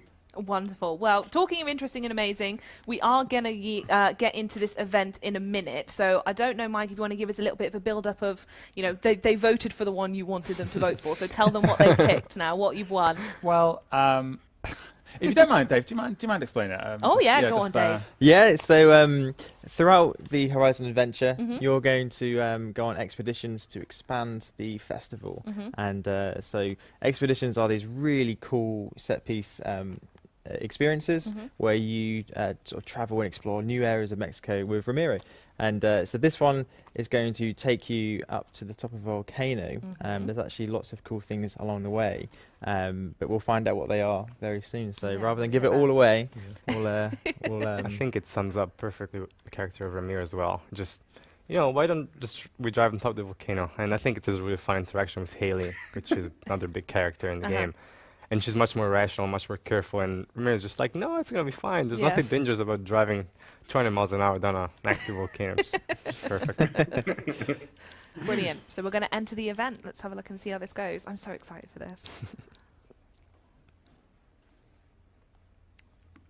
This is the first time we've shown this. Is it? Yeah. Primeira vez que vamos mostrar isso. Excellent choice then that you led everyone to make. We were saving it. I mean, amazing. Influencers and stuff are streaming on Twitch at the moment. You probably already seen this. We haven't. Great. And there you are. You're talking. Yeah. So Ramiro is currently at the top of the volcano. Okay. And the players just going to go meet him. Nossa, Dave, mas já? Your team that worked on the scripts for these. Yeah, so we when we're sort of blocking out what an expedition is, and basically when we're playing the game, we're kind of going through and marking what we call a functional script, where we want a character to say something, and we sort of go through the entire game. Okay, the character does this at this point, and if you press this button, it does this, and at this point. But it's usually very functional. It's very kind of basic. And then we'd hand that off to our scriptwriter, who would then give us a more flourished script that reads better and is much better than character drives up volcano, Ramiro calls player. That's kind of how it is at the beginning. But then, so we had a cultural consultant as well, and he kind of helped out the scripts. We also got another script writer, Dan, if you're watching, hello. And yeah, we'd then get the script back, and then we go and record it. So me and Mattia, we'd sort of go in the studio of Abraham and all the various other actors. And that's actually the most fun part of the Tava project saindo for me, fumaça is daquela going into pedra. the studio. Aí eu quero ver se vai ter lava lá em cima do vulcão. Record all the actors, we have this kind of robot text-to-speech voice, and there's and it's like it's totally devoid of any kind of emotion. And so there's this really exciting part when you start playing the game and you start hearing Abraham's voice of all the kind of, you know, with all this emotion, and it just makes the whole thing feel so alive. So here we've got Angelica Garcia. So she is a fantastic singer-songwriter in real life, and she's actually the host of Horizon XS, our rock station. Okay. And that was, again, a really fun time recording her. It was really fun just playing the expedition with the actors and actresses, and just seeing how they react to it, and just a lot of the reaction was so spontaneous and honest, which makes it so great and works so nicely with the energy. Yeah, there's definitely a lot of times where we're saying, okay, the volcano is very loud. You have to really project your voice. Just trust us. It's going to work really well. Yeah, you're in a helicopter. Just trust us. But then you see it here. You see it all come together with the music, with the set piece, and the sound design, and it just really fits. Abraham, what was it like to record in those circumstances, as well as the fact that obviously there's many miles between you and the guys here at Leamington? What was that like to record? Well, I remember that, and with the COVID pandemic, we obviously had to make a little bit of changes, because I remember that at some time there was an outbreak here in Mexico, so the restrictions were bigger and I couldn't go to the studio. And I got my studio here at home. Olha a lava lá, olha a lava lá, olha a lava lá. There were a lot of, you know, screaming lines. Yeah. Like, hey, how you doing? Superstar, come over here. Vámonos rápido. And I had to scream for like 6 hours. And it was amazing. I mean, I just kept it pumped up. I was totally, you know, on the mood. Yeah. Do you have any favorite lines? Neighbors. I was going to say, yeah, neighbours. Do you have any favourite lines? Obviously, you know, there might not, maybe no spoilers here, but any particular elements that you loved working on and working with the guys to record? Yeah, sure. I remember, you know, all of the welcomings, like, welcome to Uxmal, welcome to Tulum, being so welcoming to all the places. That's something really, that's really on our culture. I love the way that we embrace the people that come to our country, and we want to share oral culture and everything we have so much passion for. I love that lines. And then there are some lines from I think it's the Jungle Expedition, the one with the big cat. Yeah. It was pretty fun because I think Rami gets lost por favor. in the jungle. Yeah. Something like that, and it was pretty fun. I think one of my favorites was the initial drive that we saw earlier as well. I mean, you're so in character in that section. You're essentially encouraging the player to drive through a massive dust storm, and you do it with such fun that it removes all danger, and it's just pure excitement. I think that was such a fun session. Yeah, it was good. Mattia, did you work or were you related at all to the player voice as well, actually, and the scripting for that? Yeah, absolutely. So the audio design sort of helps out the game design throughout the entire voiceover and dialogue process. And it starts essentially with casting all the way to implementing the game, the lines in game. So we help out with picking the actors and actors, and obviously the technical aspects of it, and making sure that it's mixed properly and it sounds nice in context with the cars and music. Obviously the script is handled mostly by game design, but we do provide a lot of both technical and creative feedback, both before and during the sessions. So yeah, it was really good process, just back and forth between a lot of departments, which makes it really fun. And there were loads of times as well where Abraham would kind of chip in and say, well, we might not say it like this, we'd say this instead. Oh, I love that. And it was really nice to have that because you know, Abe being from Mexico, you know you're going to get, you know, it's much more authentic for him to just say what he would say, and just allowing them to just, you know, we've had it with other actors from Mexico as well. Just what would you say in this moment? Get to breathe their own life. Yeah, exactly. Rather than us trying to emulate that, like what and would I you imagine say? that's what makes Ramiro. Right? Yeah. You build the base of this character, you hand it over to Abraham, and then he goes, right, okay, well here's what it's gonna be, and here's how I'm gonna voice it. Exactly. Throws the script yeah, away. like, well, this is great, but no. What is this? Abraham, was there any particular elements that you really loved taking a handle of when it came to his personality that you loved letting come through on the voice? Well, sure. I mean, there was a lot of teamwork involving, you know, with the script. There was a little bit of changes. There were not so much because they had like really made their homework about Mexican costumes and Mexican, you know, slang. Yeah. So there were a bit of changes, just to spice things up. Okay. It was, it was at the time, you know, you improvised, and instead of "let's go," you just say "vámonos," or instead of "¿qué está pasando?" you just make the changes on the way. So is that what you mean by spice then? It's just that extra bit of like, actually, what would this character say in the moment if they weren't working from a script? What would naturally be explained? Yeah. I love it. Yeah, sure. Yeah, you know, because there's something about us Mexicans that makes you feel like home. You know, there's something that you can't explain. Yeah, you can just live it, and it just comes out, and it happens by itself. Exactly. There it is. There is the expedition. So you didn't notice we barreled down the volcano and entered a dirt race midway, and. Very good, and first place as well. Exactly. Yeah. It was a slightly weird scenario for me there because we're playing on this account which is called PG Stream 1, but the driver thought that I overtook at the end of his first cab, which is my Why is my name on that other car? Well, lovely.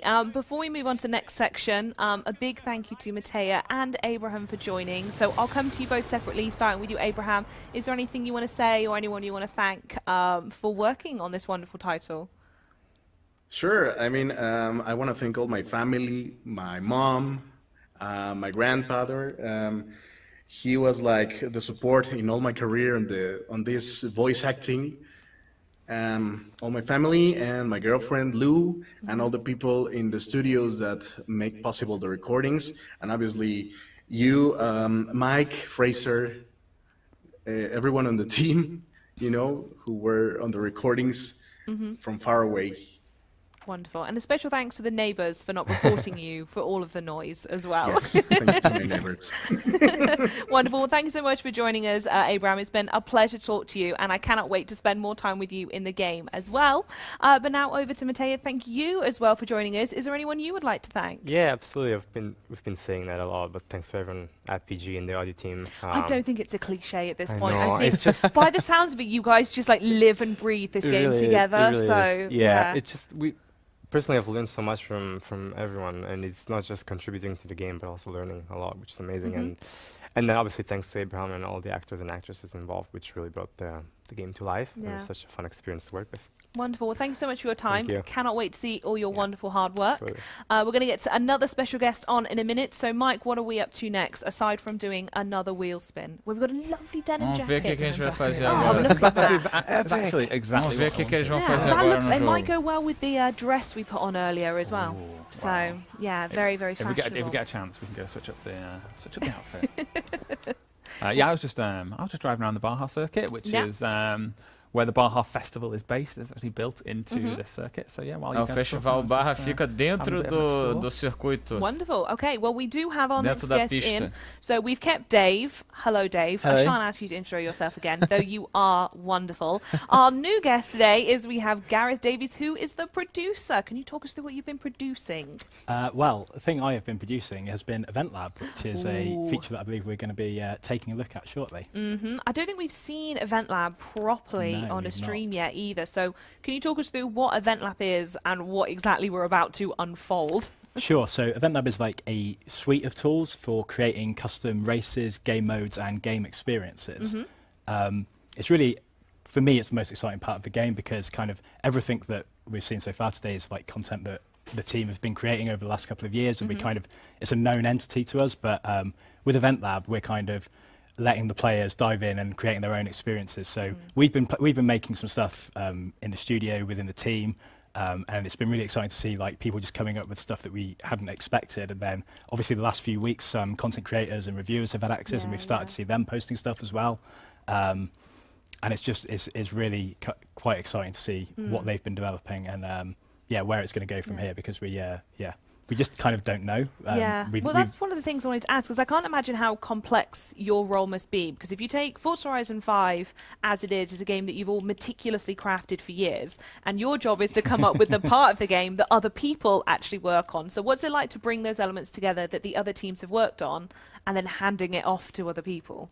Well, for me, the great thing about it is a producer, despite what the title might suggest, doesn't actually contribute any content to the game. But thanks to the power of Event Lab, we can all contribute content to the game. Absolutely, we're all game devs now. Yeah, exactly. So being able to create events, so you can see Mike's doing now. He's placing all of the these most kind of important elements props in the first. world. Yeah, 100%. We've got hundreds and hundreds of props that I think it's over 250 we've got available to the players now. Some of them are smashable, so when you hit them, they kind of break apart into pieces. Nossa, tá aí o Event color Lab. variants, so you can see there's like a paintbrush icon on some Até of them. avião a gente vai poder And you colocar. can choose like different, and you can kind of go crazy with it and really decorate your Finalmente your alguma route, coisa inédita. or your event. So you can create just a kind of race where you place checkpoints and you put the scenery around it, however you like. But you can also kind of we probably won't dig into it today because it's quite a deep dive to go into that, but there's a rules of play option where you can set custom rules, so you can make it so the race is no longer won by the person who crosses the finish line first. Now it can be the person who smashes the most piñatas or gets the most air skills. The arcadey elements can come into it as well. And so it's kind of what players are going to do with this and what game modes they're going to create. We're just I think me and Dave have talked about like our favourite thing to do over the last week or so, as soon as we like log on to the game, is click over to Event Lab, and the new tab, there's various tabs of like the trending events and stuff, and just seeing what people have posted overnight and jump into it and play it. So yeah, we're super excited about it. Oh, we're getting the Forza Link intro. Seems that way. And so I have to ask as well, for those people who, played for a fair bit and we saw Super 7 join at the end, what's the distinction between Super 7 and Event Lab? What's the way of thinking about the two elements? So Event Lab is really kind of taking it all to the next level, I guess, on a kind of bare bones level. You can create your own races. So with Super 7, they were kind of short challenges like danger signs, getting to a destination, that kind of thing, whereas you can actually create like a full, point-to-point race or a multi-lap race. You can also create events at PG arenas, so the stadium, all the kind of events where the King and Infected and all those game modes take place. But yeah, the rules of play screen is really the thing that kind of breaks it apart, in that you can now dive in and create all these kind of custom rules and custom game modes and create your own kind of way of playing. Lovely. Okay, so we're looking at it now. Anything standing out to you? I mean, these will all be PG editors at the moment, as we can see. They will, like Rabid Mr. Noodle. I know that. This one is actually really good, I've heard. Yeah, really? I've heard this one is probably... Actually, I would say the Jeep-tastic Park is pretty good as well. I mean, they're all good. They're all PG Editor's Choice. So. Yeah, so the PG Editor's Choice is a tab where we can just like internally highlight. So they're not necessarily ones created by PG. They are mostly at the moment just because we're the ones who have access to the game. But we can pick anyone we like, and we can highlight their event and show it in the build, and like sort of highlight to the community what the top events are, what's popular. That must be a really fun part of your job as well, is just looking at what other people have built. How easy is it to see what's trending and then what's the sort of the process for figuring out, yeah, we're going to recommend that one? Yeah, so it is. Yeah, we can kind of browse the new tab, and there's a trending today, and there's all-time greats and best of the month. So there's a whole different kind of selection of ways of like filtering through what's been posted. But yeah, I guess it's going to be part of the challenge for us over the next few weeks and months as it goes from a relatively small group of people to tens of thousands of players, making sure that we're. But luckily, because players can, when they complete an event, it gives them the option to like or dislike the event. Yes, that feature so there's returns. like a voting system which can help surface the popular ones. Garrett's a very, very competitive event lab builder as well. Yes, So if you were to dislike his events, he would take it very, very personally. We have an internal Teams channel where we're sending all of our events over, and you are definitely the most active on that channel. A couple of people's events have been mentioned in some of the reviews that have gone live today, and I'm not at all annoyed that mine wasn't one of the ones that got mentioned. He really doesn't like feedback as well. He sends it out and he just wants you to say, I love this, this is brilliant. It's the best kind of feedback, though, in fairness. That's all I'd want to hear. So. Yeah, in my role, I'm used to giving people more constructive feedback. He doesn't like it. We need to be constructive on perfection now, though, do we? So, which is the one that we've gone for? We've just jumped into the Gauntlet of Fun, made by someone called Rabid Mr. Noodle. No. Don't know who that is. No, not a clue, no. And I mean, you can decide for yourself if it's good or not. I think it's pretty good. And what makes it so good? Well, first of all, it's a Gauntlet of Fun. Okay, right? yeah. So it's in the title. The title gets you already. Let's watch. Let's show this cut. So what was your vision here, Dave? So my vision here was to make a Gauntlet of Fun. So basically, very easy to drive. Oh my goodness! And so there's nothing. It's not too hard to complete. We're just throwing in lots of silly things to do. This is. Yeah. So if you let's take a step back. That doesn't look like a Gauntlet of Fun for that pilot. Yes. At all. And I've actually hidden a tank on there as well. There's the little tank mascot we have. And then you enter the hyperdrive. So you can see we're actually in Event Lab. You can show major notifications and sort of display messages. You can play sound effects. So every time you hit these little tank pinatas, you get a sound effect. You get the Grunt birthday party. Very car good. Horn. Excellent. Plus, you've actually got a score ticking up there, so you can see the aim of this is to pop as many pinatas as possible. And the more pinatas you pop, the higher the more fun you have. The more fun you have in the Gauntlet of Fun. Exactly. I feel like I had fun. I had a lot of fun watching that. Let us know in the chat. Did you have fun watching that? Are you going to like it though? Come on. Oh, come on. Actually, we should check out if we can, the Jeep-tastic. Yeah, that's a very different experience. Very different experience. Oh, there's Horizon Tour. That's a thing that's just unlocked for us as well. Horizon Tour. What's Horizon Tour? Top line, what's that? It's a co-op online experience. Pretty laid back, pretty chill. It lets you explore the world and experience loads of different cars and driving experiences. Lovely. That sounds good. All right, let's jump into Jeep-tastic Park.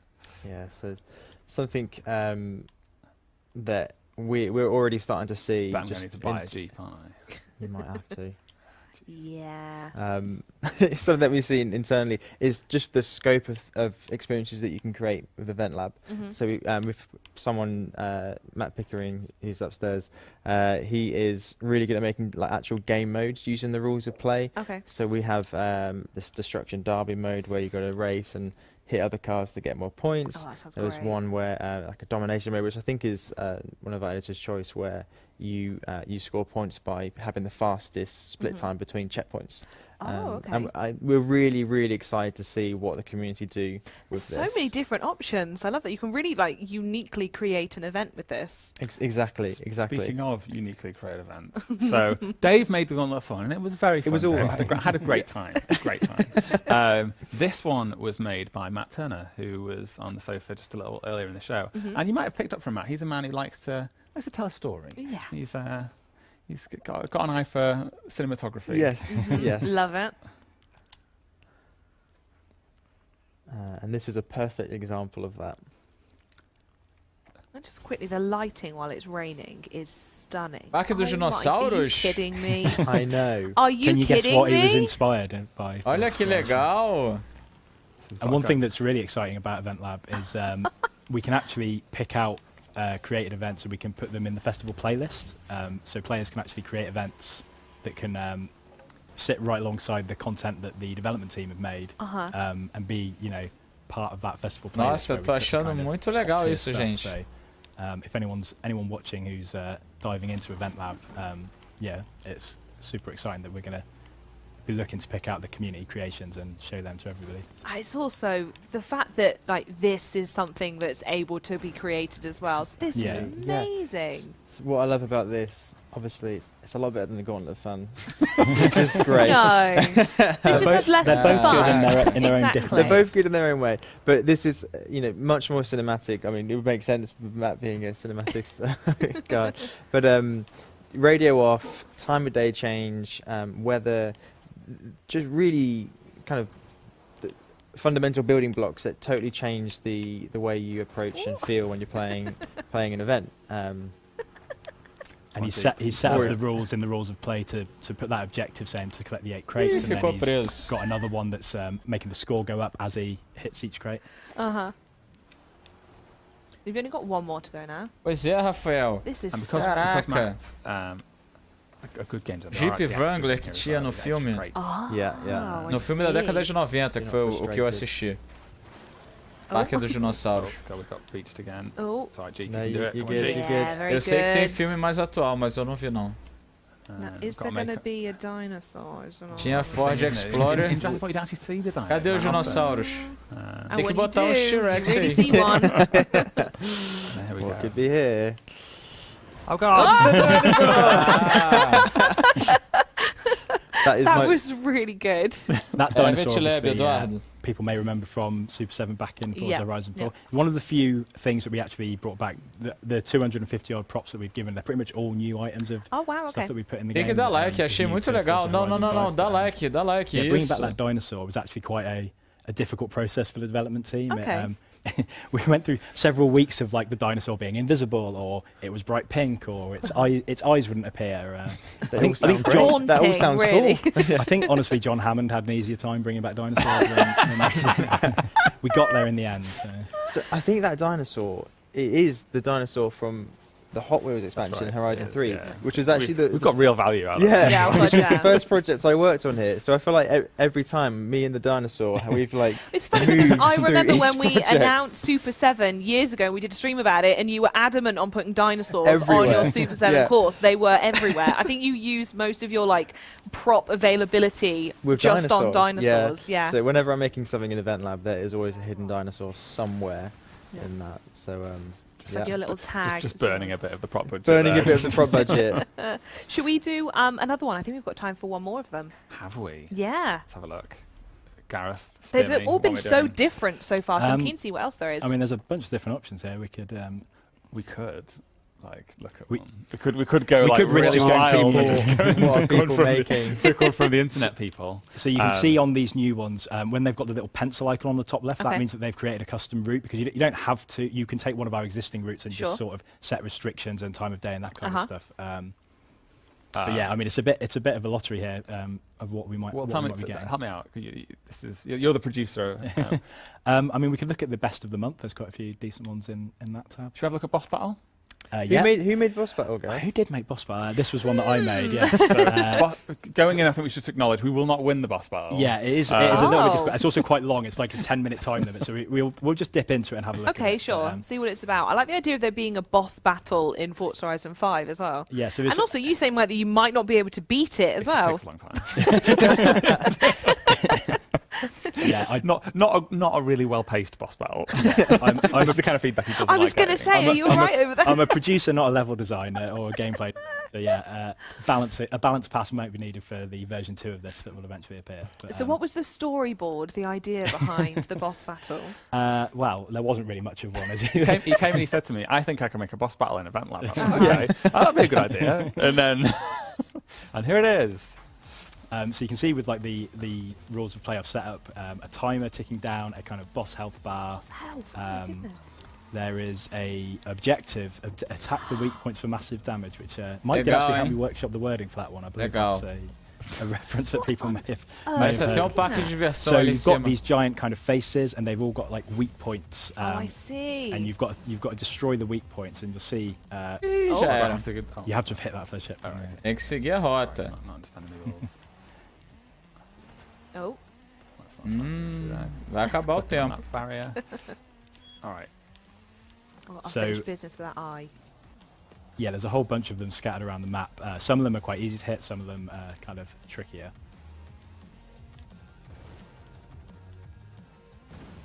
So every time you hit the target, the health goes down. Yeah, so you'll see we've just hit one there, and the boss's health has come down. You get taunted by the bosses through the kind of notification system. Aí vai diminuindo a vida do boss, a vida do chefão lá. Legal, interessante. Just go on Event Lab and see what people are making, because you get completely new experiences like this. Errou. And you've disabled rewind. Come on. This is is a live. It is a boss battle, Mike. It's not. Yeah. He's not going to let you have another go, is he? And this is why I said we won't complete it. I'm curious though, because boss health is so. I know, without going into like the minute details of it, how does one even set that up? Do you select boss health and it's a mode that you can create, or did you tailor that? You'd have to kind of dig into the rules, but you're basically setting a number, and you're saying that when you hit the targets, you're taking a quantity off that number. Okay. And then there's a rule do you that get says to name it boss health then? Yeah, you can name the rules whatever you want in the rules of play screen, and and then there's a rule that basically says when that boss health equals 0, then you finish the player position. Interesting. So yeah, rather than the player crossing the finish line to finish the event, they have to reduce the boss's health to 0. But this is fascinating. Yeah, it is a little bit difficult. I will hold my hands up to that. You've one. clearly spent loads of times building the boss as well, which is wonderful. If you ever want to go into boss design and actual future games, I think I know who to go to. So I did theme the bosses' faces around each of the different festival outposts. So there's a Baja, an Apex, etc. Unfortunately, when I put the giant ramps in to then make you be able to reach those bosses, it did kind of like hide all of that work. That's fine. But then we'll have boss battle version 2.0. Yeah. Where it will all be Exactly. well done. I think there's going to be some competitiveness with this as well of who can kill the boss the fastest. Exactly. So. Yeah. And I'm sure the community will create probably. E aí se você matar o boss, o chefe, se a vida dele chegar a 0, aí automaticamente você ganha, será? And I think this has been a Ou você perfect tem way que ir to até o walk final through the mesmo event assim? lab. So thank you so much, Gareth, for joining us. Is there anything you want to say before you head off that you want to thank? Yeah, it's just been a really awesome experience. I joined Playground a couple of months after Forza Horizon 4 came out, so yeah, to be here right from the start of Horizon 5 and see it through all the way has just been a really incredible experience, and yeah, it's been great. Wonderful. Unfortunately, we will also be saying goodbye to Dave. So Dave, is there anyone you would like to thank? It's got to be my wife, yeah, 100%. Lovely. If you're watching, thank you for putting up with me throughout this project. This project's been so fun from start to finish. It's just been an absolute joy to work on, and just massive kudos to the entire team. It really is an amazing game. So we hope you enjoy playing it as much as we enjoyed making it. Perfect. I'm sure we will. And Mike, I'm going to say goodbye to you as well. You've been with me on all these streams from the start. We're going to get someone else in next to try and fill your boots. But thank you so much for your time on this. Is there anything you want to say sort of before the game is out? Yeah, so I guess I'll say thank you to the whole team at Playground Games. I think tá acabando a live. The passion for quality that drives the studio forward, the ambition to make the very best games on any platform, is what allows us to achieve such great things and to ship a game of this quality that I think everyone should be incredibly proud of. I will also, I guess, as Dave did, I should thank my family or I'll get in trouble. So, thanks family, thanks Karina for all the support. Thank you, kids. Sorry I've not seen you that much in the last few months, but might get some time off now. Yeah, so and thank you, Charlie. Thank you for coming and hosting these streams for us. You couldn't keep me away, honestly. I'd just turn up every other week anyway. Like, what are we talking about today, lads? Thank you so much for having me. It's been wonderful. We are going to get some new guests on this sofa. I don't know what we want to do at this point, though. Shall I play the game, or are we going to show something else? We're going to what? Sorry. Oh, I'm going to play it. You can finish off the boss battle, Charlie. Oh, go on then. Let's do that. I think I've done all the easiest targets, though. Oh, well, we'll see. We'll see what I can find. So, Okay, there's a target over there. I'm going to try and see if I can hit, but I'm not sure on the angle of. Oh, I need to go round. It's there. Okay. So I'm going to get to the top of this, and then it looks like. Concorda, pessoal? Tava lá o lance Stratos sendo, né, capturado o som dele e cadê a lança no jogo? Estranho mesmo. That was intentional. Intentional or showing off, you know, fundamentals of Até o driving lance a car Fulvia and what you can and apareceu can't do. So let me na see if I live can- lá de captura do som dos carros.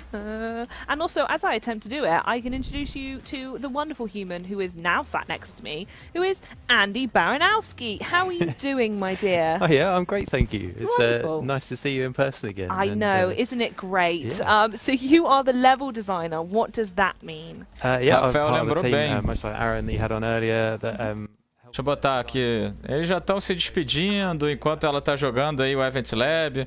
Não sei se eles vão mostrar mais alguma coisa, mas o Rafael lembrou bem. A Mitsubishi estava fora do Forza Horizon 4 no lançamento. Ela chegou alguns dias ou algumas semanas depois, não lembro. Acho que foram algumas semanas depois, como uma DLC gratuita. Desculpa, gente. Todos os carros da Mitsubishi. E a Toyota também estava fora. A Toyota chegou no Forza Horizon 4 um ano depois do lançamento. Só tinha a Hilux e a SW4, não tinha nenhum carro de passeio da Toyota. Vamos ver se eles vão falar mais alguma coisa aqui. My job really is to work with the environment team, and I guess a good way to think about what I do is I'm a project manager basically, and my role is to help the team, I guess, cost the scope of their vision. Okay. So to understand them, how much of what they want to make can we make, and then Brian. provide a bit of a plan and a Mike schedule saiu to sort of da execute sala. against. Okay, lovely. And what about you, Simon? What do you get up to? So, senior environmental artist. That must be a pretty significant role on Forza Horizons. It's been really good, this project. So I've taken the role of running one of the sub-disciplines we have within environment art, this project. So we have a few disciplines. We've got like roads and foliage, which you might have talked about before with some other people. But I run the team that make the man-made assets. Okay. So that's everything in the environment that is man-made that isn't the roads. Okay, So interesting. that's kind of my role. Wonderful. So I think we're going to have to. I think Yeah, I Gareth think has let's- got us with this. Yeah. The boss, unfortunately, we are going to leave for you guys to destroy. We clearly are not storming this castle today, and we're going to move on. should we like it? Well, I mean, judging what you said before, I think we do not- have I'm not to sure I like do like it. it. It's pretty We probably cool. got We're that, yeah. admiring it on the way in. We so, can't yeah. dislike anything on this stream. No, positive vibes all around. But we have 3 new guests. So is there anything in particular you want us to go look at, or anything that you worked on that you want to sort of show off your stamp to the world? Well, I did think, Charlie, that we've heard a lot about how much bigger our game world is, and I'm sure the viewers would like to hear a few more factoids there. Absolutely. So I think the figure we've given people is broadly the game world is 1.5 times bigger than what we shipped on Forza Horizon 4. So in terms of playable area, it's actually 474 kilometres of road, which compares to 330 kilometres that we had on Forza Horizon 3. So roughly 45% more road than we Wow. had in the last game.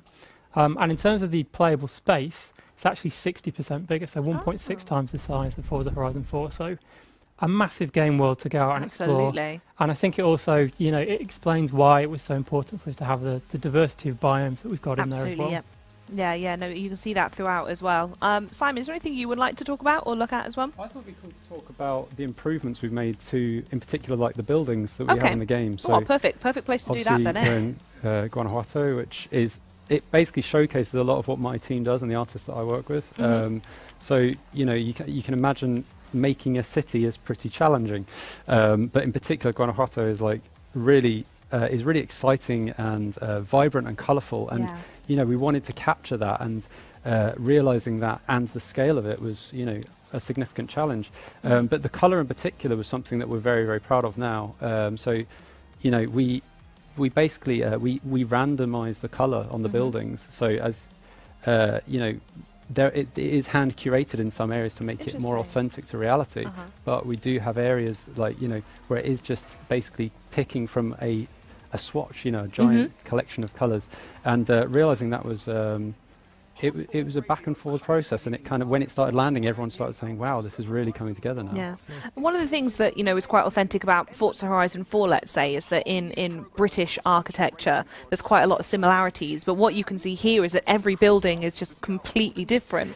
So I imagine that was a really fun task, trying to give each character, each house a character and a personality, so to speak. Absolutely. One of the things I'd like to touch on, actually, I don't know if Andy, if you could maybe try and find one of our hero buildings, that'd be cool. Yeah. So we have like building. some churches and some things like that. Oh, I'm sure Andy will find something beautiful in a moment. But as we look at some of these buildings, one of the things we really try to do is get a lot of large-scale variation across them. So not just colour, but also in like the roughness response, or like what we call material response. So like how rough or how shiny it is. Okay. But also we like to add in those little Hoje eu tô sozinho aqui. grunge here and there, add a bit of character. And we've also, this project, we've done something which actually Aidan's going to be talking about later a lot more, is we've really needed to make these as authentic as possible in these specific locations, because they're real places. One of the things that we want to do early on is really get the scale and proportion of everything right.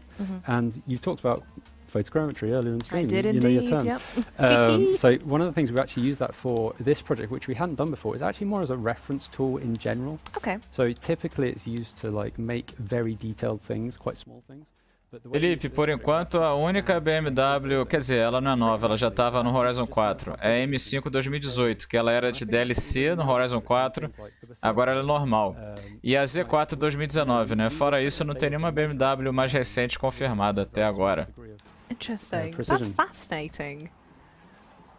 And then in terms of the, piecing it all together and the game world, Mike, I don't know if you've got any more fascinating facts for us, because those were brilliant. But, seeing it all pieced together like this, it really does become a world. It's not just, I know we have a collection of biomes and areas you can look at, but it pieces together so well. Yeah, I mean, a huge amount of work goes into that, and it's interesting when you're at the scoping phase. And I guess while these guys are all focused on making all the beautiful content, the trees, the bushes, the roads that goes into the game world, what you don't see is me in the background making all the beautiful spreadsheets that help calculate all of that in the background. Spreadsheets are a recurring feature of game design, and I love it. Especially when you're talking to a producer. But it's interesting, you're looking at it at that phase, and all you see is these numbers. But, it's fantastic as you go through the production period to see these numbers effectively transformed into what we have in front of ourselves. I guess a really good example actually of something that did undergo a lot of iteration through the project is the volcano. We've spoken about this a lot, right? Yeah, with that feature being so big within the landscape, I think it changed size like 2-3 times. Okay. Because there was a lot of discussion about, bigger or smaller? Well, both ways. Is it going to be big enough? Sure. Or maybe it's too big, it's too imposing on the landscape. Now, what effect is that going to have within the lighting around it? So then you shrink it. Caraca, Saquarema. Faz tempo que eu não vou lá, hein? Faz tempo que eu não vou a Saquarema. Quem não sabe aí, nós somos aqui do Rio de Janeiro, capital. Eu já fui muito para Saquarema quando era criança, passar férias lá, na Praia da Vila. Não ficava em Itaúna, não. Mas, realmente, cara, eu não tinha pensado nisso, não. Lembro um pouco as casas de Saquarema. Vai ter pro xCloud sim, Felipe. A partir do dia 9. Se você não tiver comprado o pacote complemento supremo, né? Roughly 1,500 things, textures, models for my team. And this project's we've probably got more like 2,000. So it's gone up a bit. We're not, we lose count a bit at the end because we're just adding stuff. Yeah. But nevertheless, Mike, basically the relationship between environment art and obviously Mike there is, he's very much a sounding board for us sometimes, and also he'll go away and solve problems for us about how are we actually going to do this, which is basically helps us realise this amazing game. And with so many pieces, how do you make them all so authentic as well? Lots and lots of reference. And lots of attention to detail.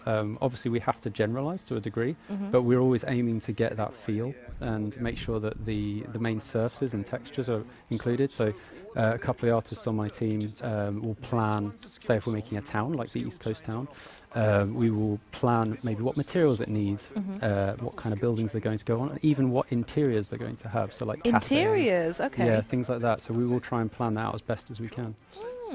Are these interiors you could see if you drive up to them? I know in Edinburgh in 4 you could see some shops. Can you do the same in 5? Absolutely, yeah. And they're lit with, how do I say this? So they're lit with real world units of lighting. So the lighting team help us very much with that. So it means that, the lighting values in that interior are actually like pretty authentic to what they should be, so they light up the environment around them as well a little bit.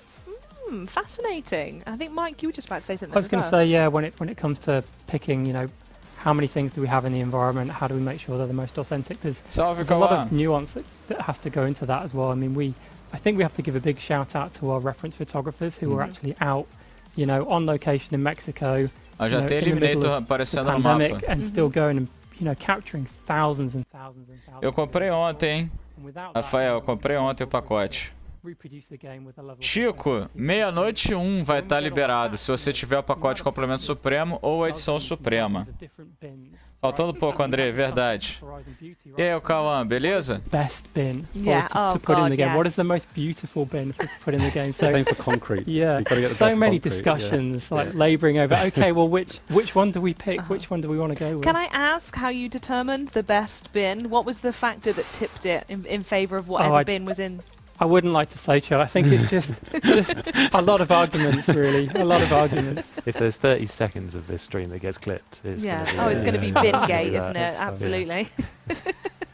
And Andy, I mean, you're going to be with us for a little while now, but what are some of the pieces that you've worked on? We're actually driving towards the east coast town, Playa Azul, which is I helped do the road layout, the network for that. So. I'm proud of that, and there's a circuit around there which... Don't forget Rampgate, Andy. Oh, yeah. Rampgate. Yeah, and the On a Wing and a Prayer showcase that we showed towards the start, that was... I was responsible for the design of that as well, and as Simon mentioned, many a panic attack. Yeah, the incredible ramp at the end of it, which I kind of... maybe accidentally on purpose neglected to tell Simon about until the end of that meeting when we pitched it. And yeah, by the way, we're going to have this ramp, and it's like... Then he was like, oh, bye everyone, that's great, thanks, ending call. It's 600 metres long. It just speaks to like, your level of confidence in the problem-solving ability of the team, doesn't it, Andy? Yeah, absolutely. And I mean... But thankfully, we made it happen. We got amazing moments. Yeah, so very good. Props to the props team. Yeah. I'm curious about the road layout as well. I don't know if what sort of chicken and egg sort of leads this conversation, but how do you get a map and then carve and design where the roads actually go? Well, I guess the analogy that I like that has been used before about it is it's kind of like a mixtape, right? And we pick and choose all these bits that we love about it and smush them all together. Yeah. But then the roads that are chucked in, as they are chucked in, are full of corners that sharpen, corners that are maybe blind, corners that crest and you launch over, and we have to sort of massage all of those roads into a format that is as enjoyable as possible and also leads the players in the right direction. So we don't want people just going round and round and round in circles and getting stuck in this infinite loop, right? Yeah. So you've got to make sure that people can find where they want to find. Tem uma casa aparecendo ali no mapa, pessoal. Só que ele não vai para lá. The life that they put in that world, giving people the landmarks to go to, and yeah, it's incredible watching from the sort of white box stage of just these roads that we've plonked in this blank world to what we've got now. So, lovely. Do you mind if while we're here we just quickly touch on murals? Oh yeah. So obviously we talked about them quite a lot, but not from the perspective of like what happens when we actually put them on the buildings. So. I just driven past one now. Yeah, I'm sure we'll find one in a second. But you know, we got this incredible artwork as Connor's spoken about before, and you know, obviously my team will apply these to the building, but we also want to make them feel like they're part of the building. So a bit of what I talked about earlier about like a bit of wear and tear and a bit of desaturation and wetness, that actually all gets added on top of there as well. So if you were to look carefully at these, you will notice there's areas where they're rubbed out and you know things like that, just to give a bit more authenticity. Lovely. Right, well, Andy, I don't know if you want to swap accounts while we thank our guests as we want to have a look at something else. But over to you guys, Simon and Mike. Thanks again for joining us. Is there anyone that you'd like to thank or anything you want to call out that you've loved? Balance the amount of just sand and dust that is every car is kicking. So if you are like third or fourth in the race, the kick up and dust from the previous from the cars ahead of you won't obscure your vision and would actually allow you to race and try to catch up with them. And in terms of tire smoke and temperature, so again, this time around we decided to make our tire smoke look way more volumetric. So we work closely with render engineering to ensure that we have an improved materials that actually lead correctly and look volumetric. But additionally to that, we worked with vehicle handling with Marco specifically. So our effects actually receive temperature parameters from the tires. So depending how hot the tire is, you have a thicker tire smoke or less thicker. So yeah, we are taking all of those things into account. And yeah, it all works in the end. Well, it's such a visceral thing. I think every time I've looked at chat or I've seen people talk about Forza Horizon 5 in other assets, it does always seem to be the particles that people are bringing up. And so I want to thank you for that in particular. But unfortunately, that's the end of our segment and our time together. So now I want to ask you guys who you want to thank and if there's anything else you want to call out that you've loved working on. Yeah, I mean, I'd just like to thank the level design team and just the rest of PG for just helping us put this game together. It's awesome to see it, and it's great to see people actually in the world. It just makes it feel so much more alive. So yeah. Oh no. The LD team have been great mentors for me in this. It's we've made a wicked project. So yeah. Brilliant. Thank you so much. Valentina? I would like to thank my team, John Reeds, Garcia, and Michelle, for working on this project together and kind of bringing all the effects to the next level. And also I would like to thank render engineers Paul Pence and George Heleni because without their work, our work would be impossible. And last but not least, our art directors Connor and Don for pushing us and inspiring us every day to again, push our effects to the next level. Amazing. What an amazing bunch of people. So thank you so much for joining me. Pass my love on to them. And I'm sure I will be speaking to you very soon. But for now, Andy, we need to get ready for the Monster Truck Showcase. So are we on our way? We are on our way. We've got 6 Monster Truck que já apareceu no... Yeah, we're going to go this way, which is the best way to do it, huh? Yeah, that's a good job. We've got some horsepower. Por que as pessoas não escolheram it's not a bad car to go evento upwards inédito, on a né? volcano, is it? Yeah. Puxa vida. Not quite what it was made for, but I'm sure it's we'll absolutely fine. We'll get there soon enough. And in fact, beating us to the top of the volcano is our next guest. So over on the sofa right now, we have Nick Elliott, who is the lead environment artist, and Letha Bachi, who is the environment artist. So we're going to start with you, Letha. What have you been up to on Forza Horizon 5? So I work in the scene composition team, and I worked in pretty much all the areas a little bit.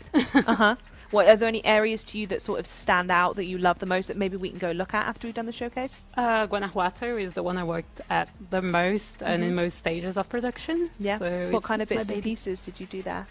Sorry? What kind of bits and pieces did you bring there? Oh, I did all sorts, like white boxing. I helped plan the stage that we do the scene composition, polish. Lovely. So I think she's underselling it a bit as well. Oh, I'd imagine. I think a lot of people today have undersold just how amazing they've been, but we'll accept it for there and I'll unpack a bit more in a bit. But Nick, what sort of stuff have you been working on as the lead environment artist? Me? I mean, I just sort of point at things and say nonsense and then they go off and do all the magic. So fair enough. What kind of nonsense are you saying to people? It's like tree big or yeah. Oh, another spreadsheet, is it? Yeah. Oh yeah, that is right. true. I do love prettifying spreadsheets because that's the bit of hands-on art I do get to do. So what kind of, thinking through some of the feedback that you've done over the course of the game, is there any that, I mean, so I'm asking from the point of view of someone who's never worked in game dev before, what sort of feedback is there? Like, how do you work with your teams? So, like, it's been talked about a couple of times already, but one of the things we're, like, super keen on is being authentic, right? Yeah. So a lot of the feedback comes around, being authentic to, like, the location we're in, but also the context of the scene, so how things are put together, why they exist. We always talk about, like, why does something look like that? What's its history? And it doesn't have to be crazy. It could be like, why is that lamppost there? What's its history? Why was it placed? What's the context of the area around it? What's the lore of the lamppost? What's the lore of the lamppost? And we love that, right? And that goes in everything. It's like how the ground cover's placed, where the marks on the roads are, like around junctions, decals should be more faded out because cars, like, there's a lot more traffic going on around there, right? Yeah. So a lot of it falls around that and thinking like you've talked about as well, with the game being so large and a lot of verticality, seeing it from different areas, thinking of how it looks up close, but how does it look from a distance? How does it? Really Which is something we're seeing right now, actually, and it's a trend that we've picked up throughout the show. You know, a lot of teams thanking each other, and you can tell that no one's really siloed in this. So I'm curious for the both of you: are there elements that you've worked on in this showcase we're looking at here that we could draw attention to? I know you said you've worked on Guanajuato, but does your work extend outside of these areas? I did some polish work and bug fixing around that. Very, very we important all work. touched everything at some point. But I wasn't heavily involved with getting it there. Yeah, I think because it goes through so many different areas, there's lots of stuff. I for probably sure. know every inch of this map more than I've ever known one before. And it's such a big map as well. That's an impressive feat you've just said. Incredibly big. Yes. Yeah, I mean, I've spent like most evenings driving around the map in some form or another over the last couple of years. And is that even work at that point, or? I mean, I tell my wife it is, but really it's just fun. This is something I'm also really curious about, which is, I don't know, Andy, if you can speak to this as well, but at what point are you not working, and do you have a game in front of you that you found, oh, I'm enjoying this now, there's something here? That's today. Today?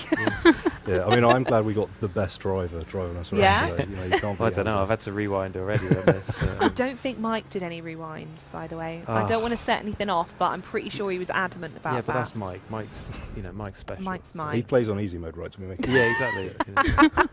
Got him. But yeah, this is like by far the most fun and most involved I've been like playing a Forza map. Yeah. Like literally fallen in love with Mexico over the last like couple of years of developing the game, like going all the way back to when we picked the location we're going to work on, and you know the team goes out and picks like different locations that we could base the map on, and we start building it up from like Leah said, we do white boxing, very basic.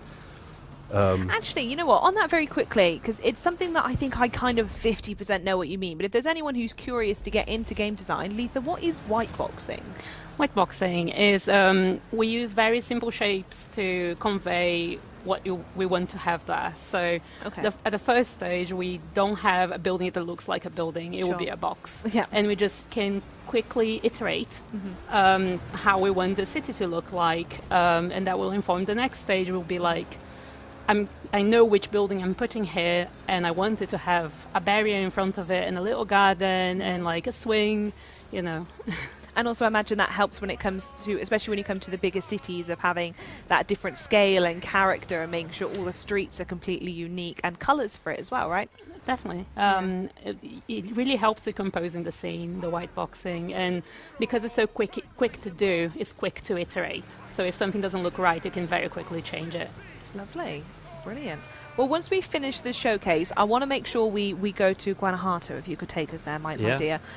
So is there anything in particular that either of you would like to call out that you've worked on that you're particularly proud of? This is your moment to sort of go, this was me, I did that and it's great. Oh my God, no pressure. You're going to go to the plant building.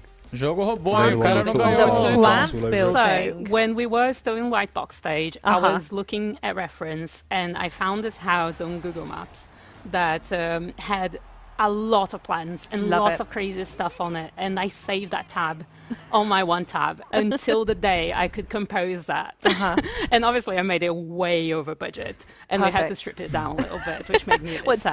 There wasn't enough budget for plants, was there? Agora sim. All the stuff I put on it wasn't just plants. When we said we were optimizing, I got a message from Leah being like, please. E o que muita gente queria saber, se a gente ia conseguir andar, rodar com we're in Monster this Truck. next stage of this here, which we should definitely talk about before we move on. Absolutely. What are we up to now? This is very different from what we were just looking at. The monster truck that we were just racing against, we now get a chance to drive. Which I believe when we shown this on another stream, we left it as a spoiler and we said, oh, we're not going to show you what that is, but surprise, the game's coming out now and we're going to show you what it is. And what it is this. Yeah, this is something that a lot of the guys are particularly proud of. Chris and Marco, who were on earlier, in particular, because this has been a real complex one for them to solve, because monster trucks are kind of crazy. They've got massive tyres, they've got crazy suspension, they've got amazing four-wheel steering, and they can do wicked stunts as well. So yeah, I'm just pootling around at the moment. This just looks crazy fun to produce as well, to set everything up. Yeah, so this Empina aí was que eu quero Aaron, who ver. was on the sofa at the start. Quero ver This is, empinar o Monster Truck. something that he's created from his brain, so there's a Sure. lot of insight into that for you. Right, let's see if we can get some big air off of Yeah, this. especially with these accolades on the side, the option. Oh my! Aê! That There you was go, just phenomenal. Casual backflip. Yeah, just Yeah, as you do. it's alright. Yeah, you just make that look really, really simple. You're always doing those. Well, yeah, just on my way to work. Yeah. Right, well, before we have to say goodbye to everyone, I'm going to ask you to stop having fun and to see if we can leave the showcase, because I really want to go Yeah. see this plant house. Okay, right, let's do that. não acredito. Yeah. I know where You'll it know is. exactly. Well, where it yeah, is. I should hope if anyone's going to know where the plant house is, it's you, my dear. Yeah, Gareth had done Nick, that is there anyway. anything for you in Guanajuato that really stands out as like a passion point? Agora a gente vai ver It's Guanajuato. definitely like the favourite city that I've done. Vamos Like, if you passear go por back Guanajuato. even on 4 and 3, they were like quite gridded and quite flat, not much elevation going on, and Yep. that was obviously a choice we made there. But with Guanajuato, with like Medel Hidalgo, the tunnels that go underneath and the breadth of the height that you get on it, and going into the bowl and all of the colours, like it's the most beautiful city I think we've ever done, and to be able to duck and dive and go up and underneath Yeah. and technically be driving over people as Yeah. you can't see them in races. I mean, and as stuff you like say that, well, we might not be able to go through it while you're sat here, but we should certainly at some point today have a go through those tunnels, because it is fascinating, as you say, that verticality, and it does, or at least I imagine it will, inform a lot of choices people make when it comes to racing. And for me, the first thing that stands out is the eliminator as well. Like, is it a good idea to go in the tunnels? But, you know, Well, the yeah. future will Almost decide to on the left that. Right, okay. We are So, in plant house. Guanajuato. The other Any left. idea which Back. way you going? We've gone the wrong way. The other left we needed. Oh, sorry, left. Right, left at this Ooh, one. left again. Left at this one. Left again, yeah. And Yeah, then this- right on the next one. Real life GPS. We'll have Anna in the room. Take the next right. Do I know from here? Yeah, left again. Yeah. I At the think. end of the road. Oh, it's not even that spectacular. Oh, I'm certain it Do I will bet? be. Absolutely. Left here. Oh my god, we went all the way. Well, I worked on this as well. Well, Yeah, wonderful. We're sim. just touring through all of your stuff here. Faz o evento. Are we We further completely up? got lost. Not this way. You can jump through there. If you Oh, want yeah, to. go on then. Oh, well, there you go. Now you That's said that. Obviously, what we're going to Gotta do. Get some tyre spoke, get some speed up. We're just going straight off. Yeah, Right. there you go. Wow. I worked Into on the this plaza. as well. This Yeah. square. Was this based off anywhere in right. Guanajuato, the square itself? Yes. This fountain exists in Guanajuato. It's the fountain of the frogs. Oh, nice. And we're just trashing it. I mean, that is what Oh, we thank do. you. It took a long time to put that Yeah. together. Yeah, that scene composition was excellent. Was excellent. It's now everywhere. Yeah, I think it's just at the end of here. Which way Yeah, I around? remember Right, it. left. Let's go. Oh, there it is. There, It's oh. nighttime now. You can't really see it. Is it that white one there? It's No, the it's- pink one, the Oh, the first pink one. The first one, just here. That one. It's nighttime. You can't really see the craziness. It's beautiful, though. I love the color of it. It's so vibrant. I think this is a feature that we've seen throughout this city. Is just, I adore the colors. I think the shift in visuals of what the actual architecture looks like from 4 to 5 is really impactful.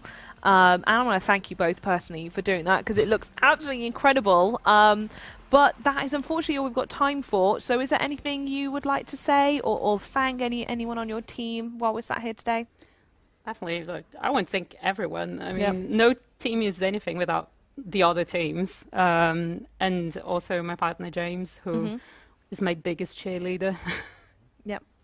Yeah, I've seen some people try and name everyone on the team, but there's 50 people on the environment team. So You can go for it if you want. I'm not doing that. I'm forgetting a single name. So yeah, thank you to everyone at Playground. It's a massive, massive team effort as always to do these things, and thanks to my family for putting up with me while I worked on this. Wonderful. been And great. Andy, we're also saying goodbye to you. I So know, is there sad anyone, face. I know that the last time we talk, at least before the game's out, we'll see if there's any opportunities in the future. But is there anything you want to say or anyone you want to thank? No, just like the whole team. It's really humbling to be a part of the team. Everyone is so amazingly passionate and expert at what they do, and just like being in that environment with those people is so cool. And we've made something that looks awesome and plays great. So Good job, guys. Good job. Wonderful. Well, thank you so much, all of you, for joining me. And if you want to watch more Forza Horizon 5 fun, we do have another launch stream coming tomorrow. If you would like to come out and hang out and watch it, it's going to be on twitch.tv/Forza at 10 a.m. PT and 5 p.m. GMT to celebrate the launch once again of Forza Horizon 5, this time joined with the team from Turn 10. There's going to be live gameplay, giveaways, special guests, great giveaways, exclusive content, and more. It's definitely going to be one you don't want to miss, so come back for that. And you can also come back in the room and wow, brand new faces. And join with me now, I have Tom Butcher, senior producer, Jordan Wharton, the QA technician, and Anna Polikova, who is a game designer. So Anna, let's start with you. What did you do on Forza Horizon 5? I was designing a lot of our social features, like give, drop, and link, and Horizon 2, car collection as well. Touched on as a designer, you touch on a lot of stuff. So created a lot of accolades, a lot of daily challenges, festival playlists. There was a lot of content that I was involved with. Wonderful. I love that. And Jordan, over to you. What have you been working on as the QA technician? Yeah, so I'm one of many QA technicians on the team. Basically everything and anything that is in the game has to get tested on the QA team. So yeah, basically any feature, any function, I've probably tested at least once at some point. Amazing. And imagine that's a lot of work as well to test it all. Yeah, it's good fun though. It means I get eyes on every area of the game and get to experience everything the game has to offer, which is fantastic. Yeah, I can imagine. And Tom, obviously we spoke to you a few times and your many aliases, but what exactly is a senior producer? Well, when I'm not being Burke, can I say Burke? I think you've said it. I'm going to say Burke. Yeah. When I'm not doing that on live streams, I'm going to bring up spreadsheets again because it's. I need to see these spreadsheets. A spreadsheet jockey. Yeah. And you know, as a producer, you don't actually produce lots of stuff, but you work with the teams, help them do what they can do best, and wonderful.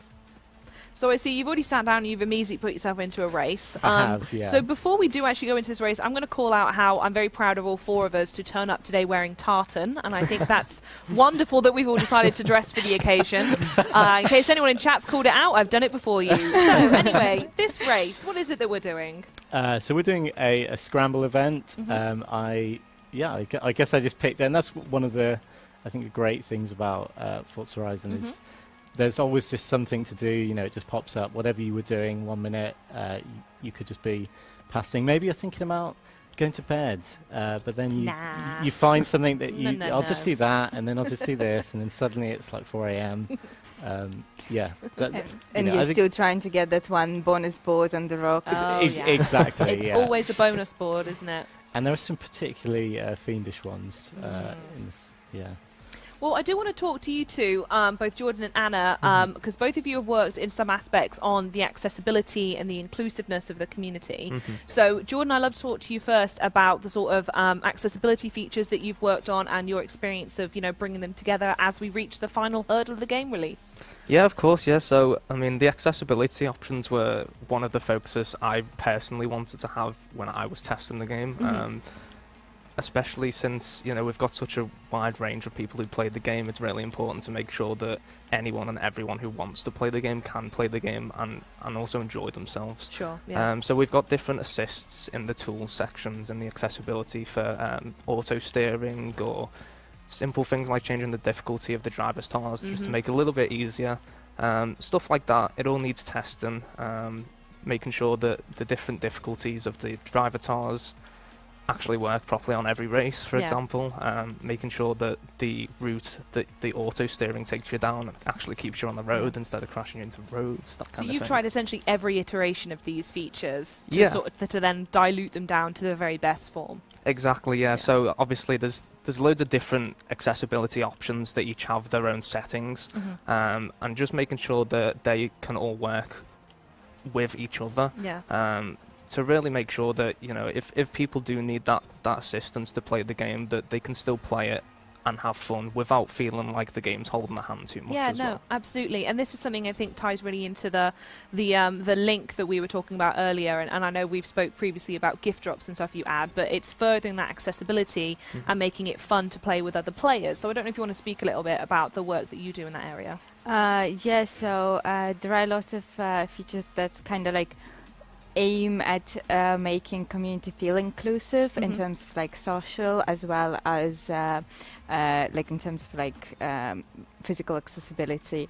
And link is also great because like I can be speaking in Russian and you would be speaking English to me, but because the game automatically translates link phrases, we can still play together and understand each other, which is amazing. And it makes it like very easy to connect with players because you don't need to like go through a lot of pause menus and UI, and like by the time you invited someone in Convoy, they're already gone. Like you just send one phrase, they reply, and seconds later you're already playing the game. This is something that Mike mentioned earlier, actually. You could be sat at the starting line for a race and someone could come flying past and you could just simply ask, do you want to do this together? Yeah. And you can. So was that a difficult system to implement? Because it's not something we've seen before on Forza Horizon. It's been very complex. There are still like a few improvements we want to make with it.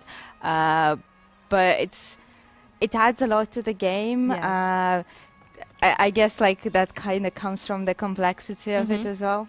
Yeah, did you have to QA test the link as well? Like were you two just sat having like translated conversations all day? Not quite, but literally everything in the game has to get tested, right? And so the link function is another thing that needed to be tested. I've personally tested it, and you know, there's a lot in there to test. You're going to make sure that, you know, the cross-language stuff works properly, and you're going to make sure that the correct kind of phrases are coming up. Say if you invite someone to a race, you're going to make sure that it's actually saying, you know, come do this race. And a great part of it as well is you can bring up the map at any time and mark a specific race or a specific event, and then you can use that to then suggest that thing that you've marked on the map as well. So it's really great at just kind of meeting people in the open world and then just saying, we don't need to keep doing road races, we can do something else, you know, come join the convoy or whatever, and let's go and have some fun. I think you two have got such unique roles, and there's so much to ask here, and unfortunately we don't have the time to do so, but genuinely thank you both for implementing what I believe are such important tools, not just in Link, but also testing the dang game and making sure it's good. No problem. So thank you for your time today and your time over the past few years of development. Is there anyone you want to thank or anything you want to say before you go? I just want to thank the team. It's been a blast, like working on this amazing game and seeing people play it and actually use the feature is amazing. But there was a lot of like help from engineers and artists when we were trying to implement the features. Wonderful. And yourself? Yeah, I mean, I can echo a lot of what a lot of people have already said. That you know, the QA team, the whole of PG really has been very enthusiastic and very supportive to myself as well in my role. I also want to thank my family and my partner just for all the support they've given me. And yeah, just to get us stay today. Awesome, everyone. What a day it's been. Thank you again so much for joining us. Enjoy the rest of the day and hopefully a little time off soon. I'll get Tom to approve that for you, okay? Thanks again for joining us. But in the meantime, Tom, what are you up to, my dear? We've sort of left you alone with the game. Where are we? What are you doing? Yeah, so we're driving around Guanajuato. I'm trying to find someone to make friends with, maybe. Okay. Have a lovely experience. Are you being ignored? Oh, look, he's gone in the pause menu. How rude. It's like, oh, God, not you. No, never mind. No. Well, as you look for someone, we do have some more people who do want to be our friends in the studio. I'm getting into this, aren't I? So, sat with us now, we have Aidan van Risperu, who is the technical artist, and we also have Joe Glaskadine, who is the facilities assistant. So, welcome both. Joe, let's start with you. What have you been up to? So yeah, I'm part of the operations team, and we're basically the background to all the dev staff that are out there developing the game. Yep. So yeah, we work with IT, operations, just to make sure that the studio is running as smoothly as possible. Keeping the lights on, huh? Yeah. And yeah, we're here to help those guys. Wonderful. Okay, and over to you, Aidan. What kind of stuff do you get up to as a technical artist? Yeah, so Tech Art does a lot of different things, but we all kind of have our specialties. So for me specifically, that's a lot of visual stuff. So shader work, which is sort of the code that makes things look good, I guess. Love it. Which is a big claim. Very important one. A part of it. But there's also, you know, they've done a great job on this one. The art team, obviously, but also engineering, and everyone works on that. Sure. But in general, Tech Art, I think the best way to describe this, the people who enable the artists to do what they want to do. So we give them tools, we give them the tech to make that happen in collaboration with a bunch of other teams, of course.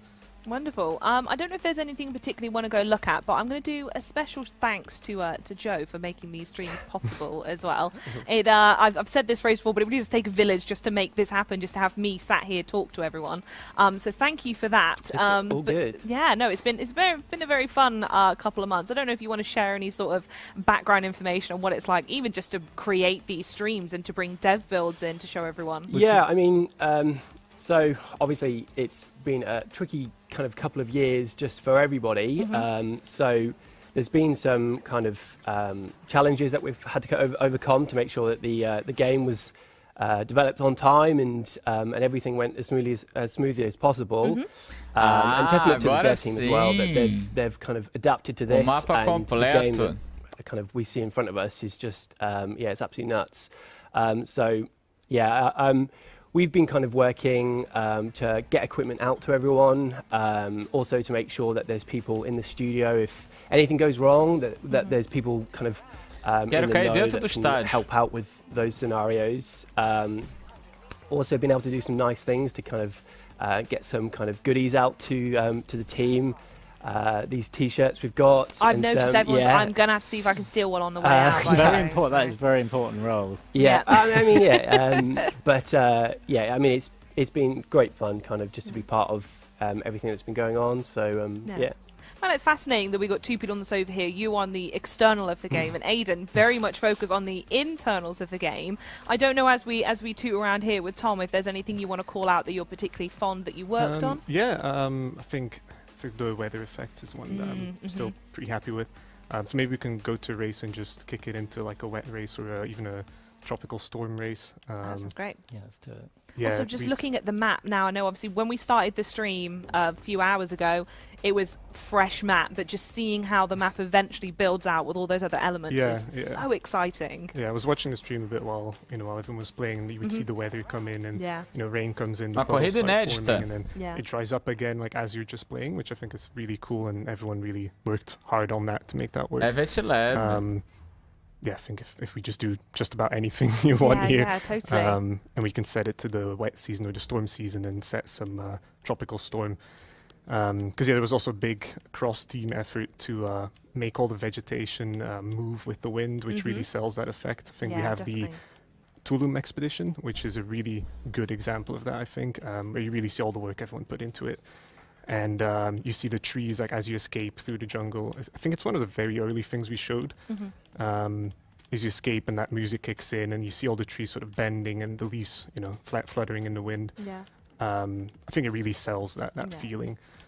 So yeah, I think we're all pretty happy with that. And we've spoken about what technical achievement Forza Horizon 5 is and will continue to be in its life cycle. But was there any particular weather challenges for you that really stuck out? That the fact that it's out tomorrow or now in some regions and you managed to pull it off, is there any that stand out for you? Yeah, the trees. Yeah, the trees in particular. Yeah, not just for me, for a lot of people. I won't get into the details, the technical details, but it's a challenge. It was a challenge. So yeah, a lot of effort went into that. Like I said, it's such a cross team thing. So like the rendering team, the rendering engineers, the art team, specifically the vegetation team, but other things as well, like wetness on the roads. Just everything. We set it up, but then the art team, takes it and really, delivers on it. So that's really great. And you couldn't do it without, like, if any of those teams are missing, it won't happen. It's something really I've figured out just by being here. Oh, we're about to have an idle TV, by the way, if someone in the room has I was trying to get the attention. Got the bodge, but I'll just call it out straight away. That TV's going to go off in a minute. This is a professional stream. Oh, absolutely. Let's just say it how it is. Now, one of the things I was going to say before we say goodbye to you both is one of the things I found really fascinating about today, and hopefully everyone at home has as well, is that it really is, there's no starting point. It just seems to be everyone's working on everything all together, and there's no, we made this, we hand it over, job done, or whatever. And I love how close you all are and working together, and I just think it's so wonderful, it's so beautiful. So I want to thank you both for being part of this well-oiled machine, and you know, see if there's anyone that you would like to thank for being here today. Is this the bit where I thank my mom? Or you can thank your mum if you want, but only if she's been helpful. Oh, I'm not going to thank my mum. There you go. She's literally done nothing. Don't have to thank mums. Don't have to thank a mum. No, but yeah, like I said, I'd like to obviously thank Tech Art. I'm not going to start naming names, but also thank the art team, thank the engineers, the lighting team, the audio team. It's such a cross-team effort. But also, hopefully, thank the players. I think if they're half as excited about this as we are, I'm happy. You know, just look at the reviews. Yeah, I think they're pretty excited. I think people are keen. So I think we're all very happy with what we've got. Wonderful. And lastly, is there anyone you would like to thank, my dear? Well, I mean, as Aidan very nicely said, he's thanked most of the people who kind of have helped to make the game. But again, I'd like to just say, like, thanks to the community. There was such an amazing community from Horizon 4 and all the previous games, and I just can't wait for them to jump into this and just get their get their claws on it. Yeah, just go wild with it. The amount of content that's going to come out from this one game is going to be so varied. It's going to be brilliant. So thank you both for being a part of it and joining me today. You are free to go as me and Tom relax into, what's this, second place we're in at the moment? Yeah. I think you're going to get it, though. Oh, we're versus Don, so maybe not. I know. Not the real one, thankfully. But, thankfully, no, you'd be his miles drive behind. version. Yeah, I know. I was sandbagging a little bit. You've got to beat him, so there's footage that someone's beaten him at some point, though. Okay. Yeah, I've got a feeling he'd make a 10-minute video of him embarrassing me. Just specifically you. Yeah. Well, wonderful. While you wrap up this race, we have our next guest. So please join me in welcoming John Wills, engineer, and Kelly Boyle, game designer. Kelly, we'll start with you, my dear. What have you game designed on Forza Horizon 5? Hey everyone, so I've covered a few features, covered them on a previous stream, festival playlist, helped with stories, also did a lot of the content types, so the characters, car horns, bonus boards, so yeah, that's me. And wonderful, and what have you been up to, my dear? So being on the tools team, we work on all sorts of stuff. We work on the software that the artists use to build the world and interact with it and stuff like that. What kind of software is there, actually? I'm curious about that. So we've got our internal editor, which is used for placing things into the world. We've got tools for launching the game and changing game versions and getting new versions of the game, and tools for queuing up photogrammetry and all sorts. The two big ones of those that I've spent quite a bit of the development working on and improving are, I made a tool that is used for queuing up automated photogrammetry to save artists lots of time. And then I did all of the back end of allowing us to launch the game on the Xbox Series consoles. Very important one. Very, very cool. I don't know, Tom, if we can go very quickly and have a look at the festival playlist while we do have Kelly here, because I'd love to know how this came to be, even down to the minutiae detail of what decisions you make that go into the playlist. Yes, so we've actually got Welcome Week now, which has just started today. This is just a nice light week of content to get everyone started over the next few days before we start Series 1 on the 11th. But we love to add a lot of different content, so players can have lots of different ways to earn the points and do what they enjoy, so we don't force you to do everything here. But playing the content earns you lots of rewards, so as you can see at the bottom. We also have a new feature. If you toggle the car restrictions, you can see that we've added car restrictions to PR stunts now, which I know is a big ask from the community. So yeah, just check out here and get the right car for the stuff you want to do. Every time I play Horizon 5, it's the first thing I go to is the playlist. Oh, yeah. It is, What bits you can bash out first. I do have to ask, who's in charge of the pun names, please? Name and shame them. That is everyone. We can all, help to Cool, everyone's right. It's like Spartacus. No one wants to admit to it. A single person. It's everyone. So, so you said this is Welcome Week. So what would you say are some of the most exciting things that maybe we've got loads of returning players coming back, but for people who are brand new, what do you think are the best things they should be checking out over the next week? So my favourite thing in Welcome Week is probably the photo challenge. Okay. So we've used one of our murals. So take any modern sports car to the mural in Mullahay. That's my favourite this week. But as a whole, one of my new favourites is the collectibles. So in Series 1, it will be smashing cacti, and then we've got some surprises coming after that.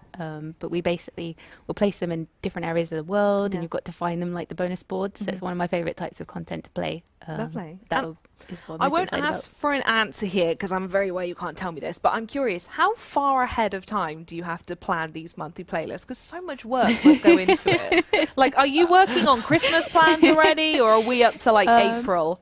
Well, we'd love to plan as much into the future as possible. Especially Tom would love that with his spreadsheets. I'm sure. But not too far because we've got quite a lot to plan out. But yeah, we are doing some Christmas stuff. We've got ready to go. There's a GIF that gets sent around a lot on the live team, which is that one of like Gromit putting the train track down as he's on the train. Not indicative of the great planning work that goes on at Playground Games. But Sure. And before you go, I'd love to ask, you mentioned that you come up with loads of different tools and ways to support artists that made the game. Are there any other elements that you'd love to call out that you worked on that you're particularly proud of? It's a big team effort, but I think just the amount of detail that you can see in the photogrammetry, especially the rocks, they're just mind blowing. They look so amazing. The photogrammetry goes into it. The art teams get those models of rocks and stuff out, and they look at it, and they take that and they make just these amazing 3D models of rocks that then are also able to be put around the world. They build up these complex structures with them, and they just look phenomenal. One final question before you go. Is there one area of the map you think they really smashed that for photogrammetry? Well, the photogrammetry is used on the buildings. So the landmarks in Guanajuato look Guanajuato seems to be the place to be. They look so great. They've got so much detail. But then you're also able to drive around, they're able to stream in and just work. It's really good. Yeah, I can't wait to see the amount of time that people spend there. But thank you again for the amount of time you've both spent working on the title. Before you go, is there anyone you want to thank? The rest of your team? Mothers, we've decided, are a yes or no option when it comes to thanking. We'll start with you, Kelly. Well, now you've said that, I'm going to have to thank my mum. But yeah, my partner, like everyone's been saying, the team, everyone, especially the design team, engineers, they go above and beyond to help us in design. But yeah, so everyone. John, everyone for you as well, or anyone you want to call out in particular? Well, you brought it up, so my mom. There we go, mums, My girlfriend Ang has really supported me as I've worked on this and spent nights working. The entire rest of the tools team have done an amazing job, and I'd like to bring special attention to our tools QA, Mike Parks. Without him, our tools wouldn't be where they are. They are leaps and bounds better because of the fact he's there to test them. Wonderful. Well, thank you so much for being here and for such wonderful thank yous and all of that. It's been a pleasure talking to you both. So enjoy the rest of your time. Now the game is free. And Tom, where are we now? Well, we're on Gareth's account, so I was looking at the bonus boards that he hadn't got yet, because I thought Kelly placed those, it'd be great to show the bonus boards. Sure. And I found one on the map, and I thought, let's go and do that one. And then I can see why he's left that one, because I've no idea how to get there. All right, well, we're going to leave you to figure that one out, and I'm going to welcome my next guest. We are joined now by Lucas Coles, who is the senior lighting artist, and David Paris, who is the lead systems engineer. So, David, what is a lead systems engineer? I don't think we've seen that role yet today. So what have you been up to? Yeah, so my team's in charge of all the tools, the systems, and the pipelines that put this game together. So we we take care of the tool set which the content teams use to create the game, put it together. The pipelines are what take that content and turn it into something that ends up becoming, the game that you can play. And then there's the build team that they underpin all the content in the studio and turn it into. Do you work with spreadsheets? Are you also a spreadsheet kind of person? No spreadsheets. Oh, we need to get someone on some spreadsheet training. And while you think about what you've just signed yourself up to, Lucas, senior lighting artist. I think that, again, is very self-explanatory, but what in particular are you proud that you've worked on? I'm proud of actually being the lead, I think. Oh, so, that's a very, yes, I like that. I'm the lead lighting artist, and I basically do all the spreadsheets for lighting. That's what I do. Right, okay, yeah. It's quite nice as lighting. Obviously, we basically touch any part of the visuals of the game. So anything you've seen today, the lighting setup, the skies, that all will have come from our team.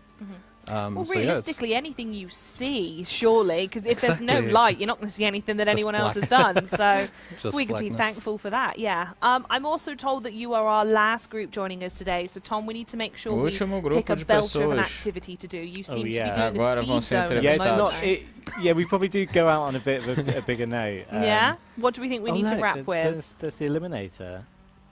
Perhaps we could try and do the Eliminator. We could see. Entra no Eliminator pra gente ver. By now, I'd say. Yeah, Japan's here, right? Yeah. Heard they're nuts in the Eliminator. New Zealand, I heard, is really popular at the moment. Yeah? Yeah. Go on, I can imagine. Let's roll the dice and see how we do with the Eliminator. Okay, we'll try and do Eliminator. And I'm going to start, Lucas, I'm going to come to you first. As, the Eliminator means we can open up the entire map. So as we're going to choose wherever we go, I'm curious from your perspective as the senior lighting artist, where do you think your work shines the best, that maybe we could land there first? Well, everywhere really. So because like you said, it's all black without our work. But I'm especially proud of the jungle. So if we could go to the jungle, I think we did an amazing job of capturing the atmosphere in the jungle. Like it feels really humid, the jungle and the swamp. Yeah. We put a lot of work into that, and also trying to get it real, so not just having it foggy, which I think is a common thing, but more trying to figure out why is it actually that like a swamp area, a jungle area is kind of foggy, and it's the evaporating water. Yeah. So the way we did that and implemented it is actually collects under the tree canopies, so you get that gradient. Interesting. And as the sun pokes through the leaves here and there, you really get those amazing light rays that kind of taper off as they reach the ground. Yeah, gorgeous. And David, this must be something that, as a systems engineer, you must be really proud to see come together. I mean, we've done almost 3 hours of this stream where you've touched on so many different elements in here. What's it like for it to finally be here and playable for other people? Oh, it's incredible. I was looking through some old photos I have today actually, and I've seen I was looking at a shot of the game 2 years ago, and it's how far it's come. It's incredible. Back then it was just a flat plain and a volcano in the distance. Yeah. And now it's there's a big one anyway. It's phenomenal. Here we go. Right, Eliminator time. Right, where did you want to go, Lucas? Jungle, wasn't it? Jungle, yeah, down south, and then. Vai acabar o tempo, vai acabar o tempo. Yeah, somewhere around just here. Sure. Yeah. Okay. Here we go. I wonder if this is a good strategy or if he's just fully stuffed you there. Just hiding away in the jungle. No actual racing, just hiding. No, I have a problem where I tend to win when I play Eliminator. So right. I'm going to try not to. Tragic. So, we'll see how we go. Do you have any tips, by the way, as someone who is just on camera said they've won a lot of Eliminator? Do you have any tips on what other people should be doing to be just as good as you are? I mean, don't get eliminated. That's a big one. Right, it's in the title. Yeah. Win more. Yeah. Try and eliminate other people. Nossa, já tem gente pegando Porsche 911 carreira. Yeah, absolutely. Ford Focus. Which you're not currently. No, I'm not. Which is, it's an interesting strategy. Yeah. Meu Deus. Tá rápido, Steve's getting some direction to make sure I win the Eliminator, so I'm going to obviously follow that. And Lucas, we landed in the jungle, as you said. Is there anything you'd like to call out here that you've worked on? Well, we kind of right away left the jungle because we actually tried to win. Fair enough. It's the mystery of elimination. To be fair, like obviously here, everything that you can see lighting-wise. So the sky is obviously something that we worked up. The sun in this case, how atmosphere builds up into the distance. We don't necessarily have that crazy in the jungle atmosphere here at the moment, but it's part of what makes it beautiful, right? That the regions look really diverse. They all look different, and we got a bit of an overcast look going on at the moment. So. Weather is a big thing this time. Yeah. Well, I think we're going to have to leave a little bit of mystery on this race.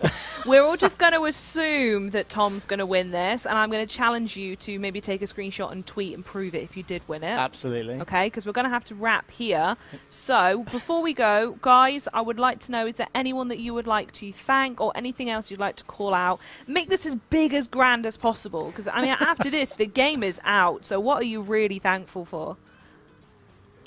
Yeah, absolutely. I want to thank my team. You know, everyone's worked really hard, exceptionally hard over the past few years to make this, and it's incredible. And I hope they're all as proud as I am of this and what people can play. And yeah, all the content teams and everyone in the studio. You know, it's been phenomenal. It's been phenomenal to work with such passion and people that love what they do like this. Yeah, this just game look at looks it. so good. Just like, look at I'm it. biased, but it's. So we good. love bias. What about you, Lucas? Well, I'd love to thank my team. So all the lighting artists who have worked on this, they've done an amazing job. Of course, everyone at PG really making games is a massive team effort. So everyone is just amazing at what they do here, and I'd like to thank my partner because she I can't turn off after work and keep babbling on about lighting, and she pretends she's interested. Just wait until you bring it home and you do it every day now. Exactly. So she can play now too. Huh? I've been doing this for a while now. Daqui a pouco tá acabando o Eliminator e o cara não encontrou ninguém ainda. And to be honest, the reception so far has been great. So also yeah. thanks for everyone who played the game or is going to play the game. Brilliant, wonderful. Well, on that note, for those Tava pensando aqui, pessoal. O mapa é tão grande. Será que vai ser mais difícil a gente encontrar alguém no Eliminator? Será que vai ser mais fácil a gente ficar sem encontrar ninguém? The launch of Forza Horizon 5 with the team over from Term 10. There's going to be live gameplay, including a chance to play with the team as well, with special guests, great giveaways, exclusive content, and a little bit more. Forza Horizon 5 will be available from November 9th on Xbox Game Pass. You can also get early access from November 5th. That's tomorrow. How exciting is that? With the premium add-on bundles for Xbox Game Pass subscribers. If you do want to know more information, make sure you are following the Xbox Game Pass Twitter account, Xbox account, or the Forza Horizon account, because all of them are going to be talking about it non-stop, including myself and everyone who have been joined with today on the stream. But from me and everyone here at Leamington, thanks so much for joining. Have fun in Mexico, and I will see you tomorrow. Já estão se despedindo, Tchau, tchau, tchau, tchau. Tinha bastante gente lá pelas... Agora, vamos ver. Vamos conferir aqui.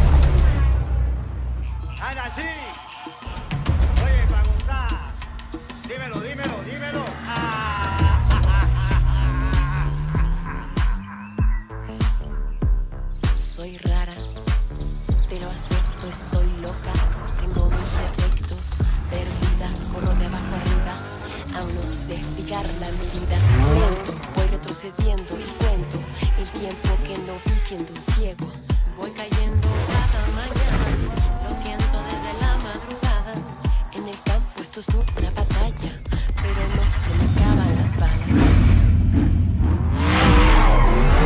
What you want, I promise. I'm not gonna front, I promise. Though, let's go. I got what they can't unlock, and I rock with you when I drop it. Though, let's go. I got something they can't knock it. I got something they can't top it. Though, let's go. We love it, but that's the folks. I'ma keep it 300. We extra. Though, let's go. Can't be stopped. Gotta get out the box. Can't be stopped. Better get out the way. Can't be stopped. Gotta get out the box. Can't be stopped. Better get out the way. Get out the way.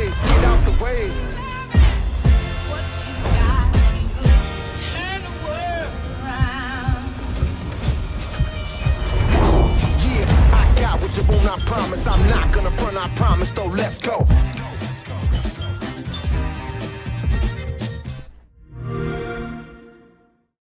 Acabou, né? Bom, galera, eu também vou encerrar essa live por aqui.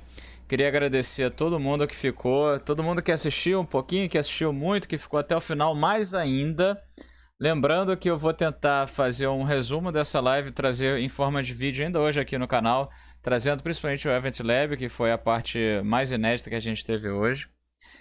A partir de meia-noite, 1h da manhã, não sei, vai começar a sair vídeo a gente jogando Forza Horizon 5 aqui no canal. A gente vai gravar a partir de meia-noite em ponto. Amanhã a gente tem live jogando no Xbox One S para ver como é que vai ficar a qualidade. Hoje, meia-noite, eu vou tentar gravar no Xbox One Fat também para mostrar para vocês. E a gente vai fazer vários vídeos, várias lives durante o final de semana inteiro. Vai trazer tudo para vocês. A gente vai conferir todos os carros que aparecem na loja. Tudo que a gente puder mostrar para vocês, a gente vai trazer para vocês. Lives também segunda e terça-feira da semana que vem. Então, se você ainda não é inscrito no canal, se inscreve no canal. Deixa o like aqui na live, por favor. E ativa o sininho para não perder a notificação dos próximos vídeos e próximas lives que a gente vai trazer aqui para vocês. Beleza, pessoal? Salve Caverna. Muito obrigado pela presença de todos. E eu fui!